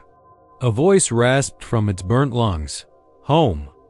I bolted, darted back up the slope, rivulets of blood marking my path, adrenaline burning through the pain. The path I'd climbed was gone, swallowed by the shifting slag, replaced by a fissure that yawned like a maw. I had to jump across, but my legs trembled. Below me, I imagined myself falling into that underground inferno, bones snapping, fire consuming me from inside out. Yet the thing came after me, its footsteps silent but insistent, smoke trailing behind like funeral ribbons. I braced myself, then leapt and landed hard, rolling into a heap of gravel at the crest. Behind me, the fissure snapped shut as if it had never been, and there was only solid slag. I didn't wait to see what emerged. I ran past the furnaces, past the ravens circling in the dull morning light, and didn't stop until the road stretched. Out before me, smooth asphalt after the gravel, the distant hum of traffic promising safety. My hands were slick with blood and grime, the rod still clutched to my side. I threw it to the roadside ditch and stumbled into my truck. As I turned the key, the engine caught and the headlights illuminated the slag heaps one last time. From somewhere deep in the hill, a faint glow pulsed a heartbeat in the dark. I slammed the truck into gear and tore away, eyes on the rearview mirror until the glow shrank to a pinprick, then vanished altogether. My hand shook as I gripped the steering wheel, but I felt whole. The clock on the dash read 6:17 a.m. I drove. Until the slag heaps were nothing but memory, until the furnaces fell behind the hills. I never spoke of what I saw, and I never returned. But sometimes at night, when the horizon is clear and the moon is low, I swear I feel that ember glow behind my eyelids, and I taste ash in my mouth, and I wonder if one day that fire will call me home. Cheapside lay under the yawning Texas sky, a forgotten notch on the map where tumbleweeds pirouetted across cracked pavement like ghosts rehearsing an abandoned dance. By day it was a blistering smudge of heat that warped the horizon, but at night the place transformed into something older, something that remembered cotton bowls bursting against hungry spindles and the roar of a gin that had long since rusted into silence. I first heard about Cheapside from a drifter at a roadside bar in Abilene. He spoke of a rasping noise slicing through the darkness like metal, teeth chewing jackrabbits, and when I asked him if the gin was still operational, he laughed with a cracked edge. "Every spindle's gone, brother," he said, swaggering on his stool. "Sold for scrap decades back. but listen close at midnight and you'd swear that old engine's back online. I chalked it up to moonshine hallucinations until the night I rolled into town, headlights slicing through a wash of dust and tumbleweed shadows. The ginn's skeleton stood at the far edge of Cheapside, its scoured beams reaching up like arthritic fingers. A lone street lamp flickered nearby, stationed over a curb where weeds crawled into the fissures. I cut the engine and stepped out, the hush so thick I could almost taste it metallic, like old blood. A breeze rattled through the girders, and somewhere deep inside that hollow frame there came a stirring, a low groan that felt alive, as though the skeleton itself was flexing its joints after a century of slumber. I wandered closer, boots crunching. Gravel and my flashlight's beam caught the gleam of twisted metal where conveyor belts once guided bales of raw cotton.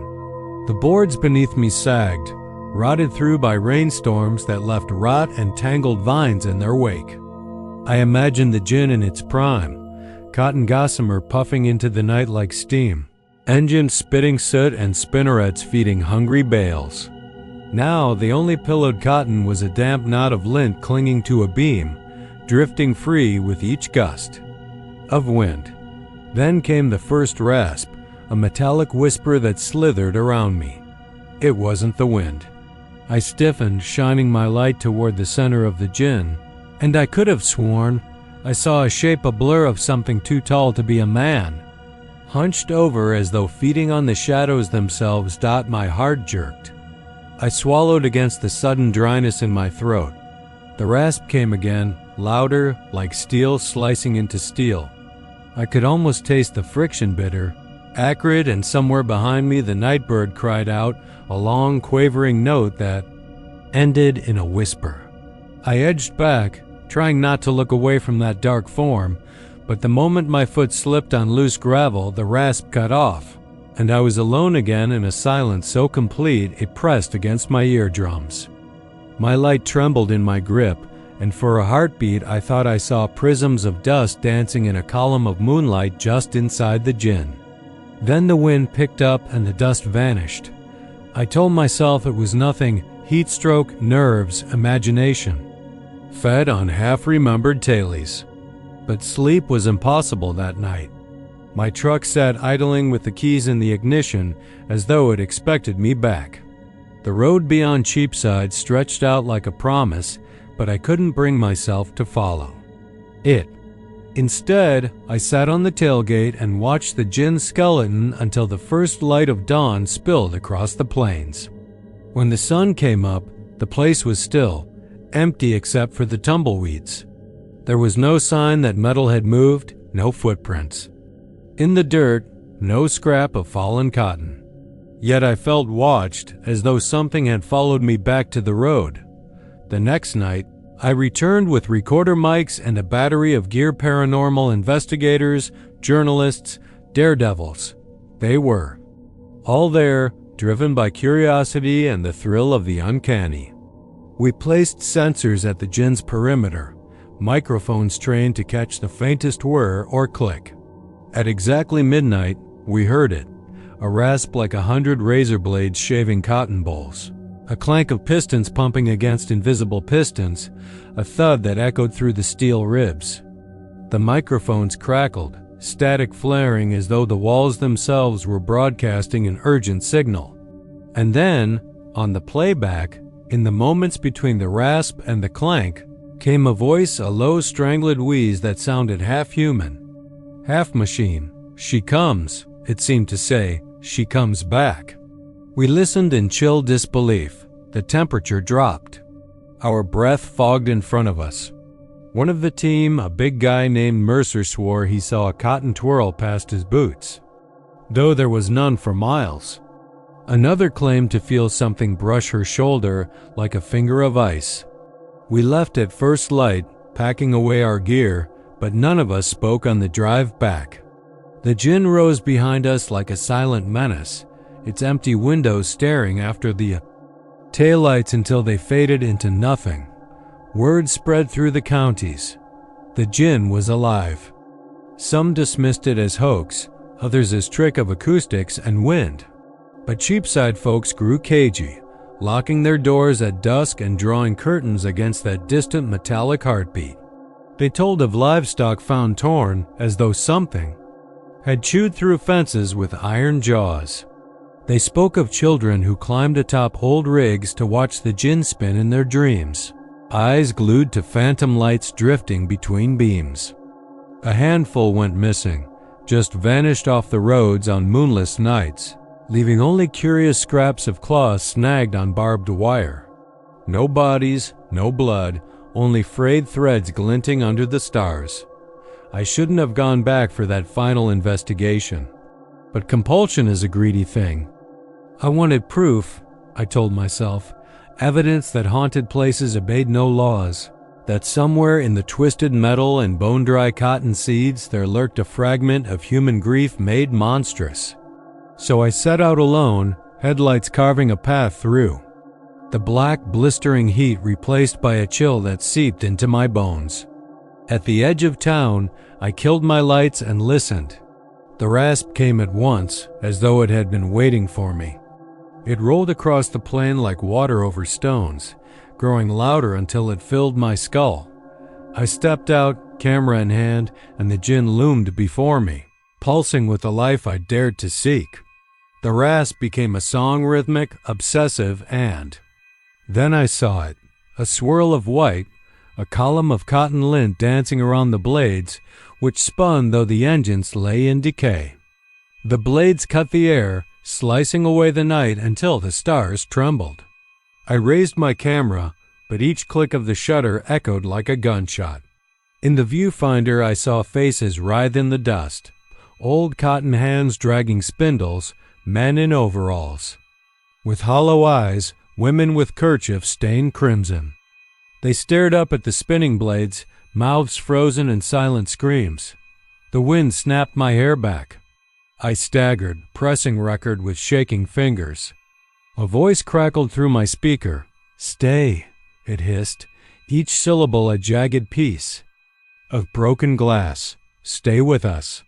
I blinked against the glare of a half moon, and there, perched on the highest beam, was a figure tall, spindly, its body woven from rust and cotton threads. It leaned forward, mask-like face half hidden by lint, and raised one arm in greeting. And as I watched, mesmerized, the blade slowed and stopped, and the gin sighed with a final groan that rattled the night. Then everything went silent. The column of cotton fell, settling on the pavement in a ghostly snowfall, and the figure slipped from the beam like smoke, vanishing into the rust. I stumbled backward, heart pounding so hard it felt like the gin's own heartbeat echoing through my chest. I fumbled for my keys, threw myself into the truck, and tore down the highway without looking back. Weeks later, I listened to the footage. The rasp was there, the hiss of voices, the final groan, and then nothing. But I never found proof of the face in the viewfinder. Each frame where I glimpse that shape dissolves into static. The cotton swirl remains, and the faint sound of voices humming beneath it, so soft it feels like a caress. I keep the recorder on my desk, lights off, and sometimes I swear I hear it call me still, the rasp in the dark, the promise of the gins. Return. And I wonder if one night I'll find myself back on Cheapside's cracked pavement, drawn to that skeletal frame until I'm just another scrap of cotton caught in an engine that refuses to die. I first heard about Felon the night my brother disappeared, when he called me from a payphone in Bastrop and said only, "They're whispering my name down here," before the line went dead and all I could hear was an echo that wasn't mine. I drove out beneath an April moon that hung low and swollen over the plains, the headlights cutting feeble wedges through cottonwood and willow until the asphalt gave way to gravel and the crunch under my tires sounded like brittle bones. The mine shafts yawned on either side of the road like hungry maws, their rusted cages half buried in mesquite and dead tumbleweed, and the air tasted of iron and rot. I parked at the old pump house where peeling paint struggled to cling to sun-bleached boards and leaned on the hood of my car listening. From deep inside the darkness came faint scratching, like 1,000 fingernails combing through tinder. A breeze stuttered across the landscape, carrying a hollow murmur, "David." I shivered, though sweat clung to my palms. The story said the mine hadn't seen a living soul since the collapse in 1924, when a seam gave way and swallowed 10 men whole. Their bodies were never recovered. Their families never found closure. Locals whispered that after dark you could still hear them calling for help, calling for names they couldn't remember, gnawing on the bars of their own cages. I thought it was superstition until I slid under the safety chain and climbed through splintered wood into a shaft so black it swallowed my flashlight beam. The walls were slick with clay and something darker, like blood caked into crevices. As I descended, the beam flickered and I realized the cage had long since rusted through. My boots found nothing but air in places, and my heart pounded like a war drum. Something shifted in the darkness below, and a voice rasped my name. It wasn't my brother's voice. It was lower, fractured, distant, yet inside it I heard every piece of my own fear. I kept going, kicking at rocks that tumbled into an abyss, and the beam caught on shapes, silhouettes of helmets and pickaxes cast eerily on walls that shouldn't have held any light. The air grew colder, carrying the foul tang of decomposition, and I wondered if the bones of those lost men lay scattered somewhere down there. Then I heard a chorus, a low rhythmic chant that swelled like wind in a broken church. It sounded like laughter, like sobbing, like pleading, all at once.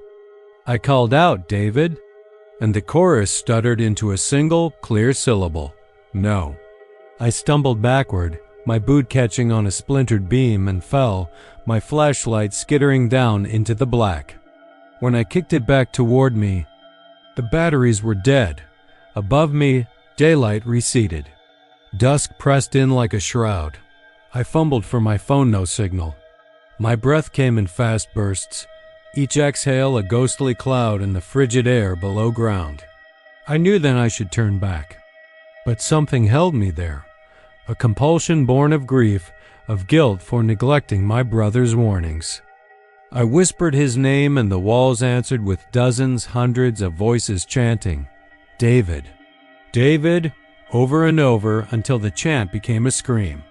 My ears rang, and I clapped my hands over them, wheeling around in the dark, desperate to escape. Then I saw movement at the edge of my light's reach, a figure, gaunt and caked in dust, stepping from the shadows. Its eyes were pale pinpricks reflecting my beam, its mouth hanging open in a grin that stretched too wide. I backed away until the wall bit my shoulder, the stone rough against my skin. The figure tilted its head, and I realized it wore a miner's helmet, dented and stained. The laughter rose again, closer now, and I jabbed at my leg with a flashlight, igniting a spark. Light spilled into the gloom, illuminating a dozen figures like dried husks leaning from the rafters, their heads cocked in interest as if watching me intrude on holy ground. They drifted toward me on silent feet, their limbs jerking in unnatural rhythms, ankles twisted, joints misaligned. My breath caught as one reached out with a hand that ended in broken talons of bone. I screamed my brother's name and lunged. Upward, vaulting out of the shaft onto the loose ground above, rolling until I collided with mesquite roots that tore my jacket. I scrambled to my feet and ran toward the pump house, branches ripping at my face, my lungs burning. Behind me, the chant followed, drifting through the twilight, growing louder, closer.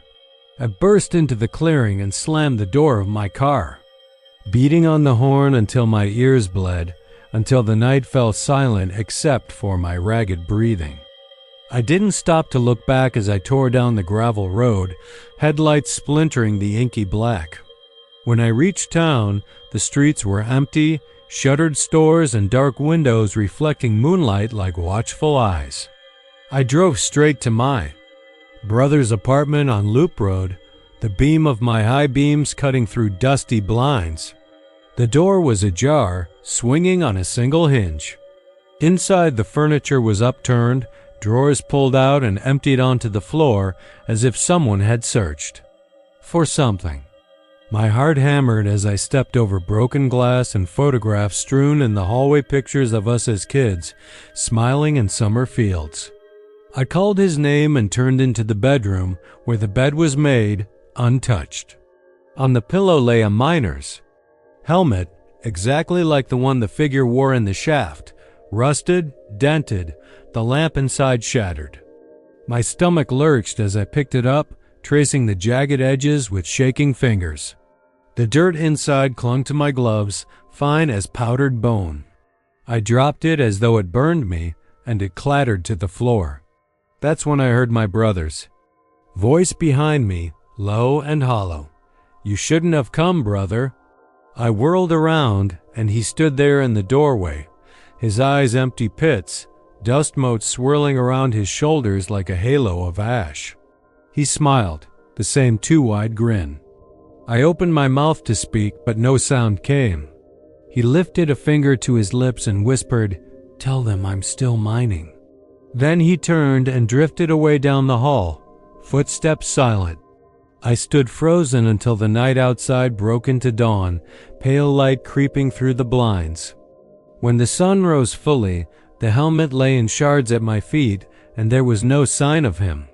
I left Felon that morning, the road empty behind me, but sometimes at night I still hear his voice carried on the wind through the ranch oaks, whispering my name, calling me home to darkness and dust,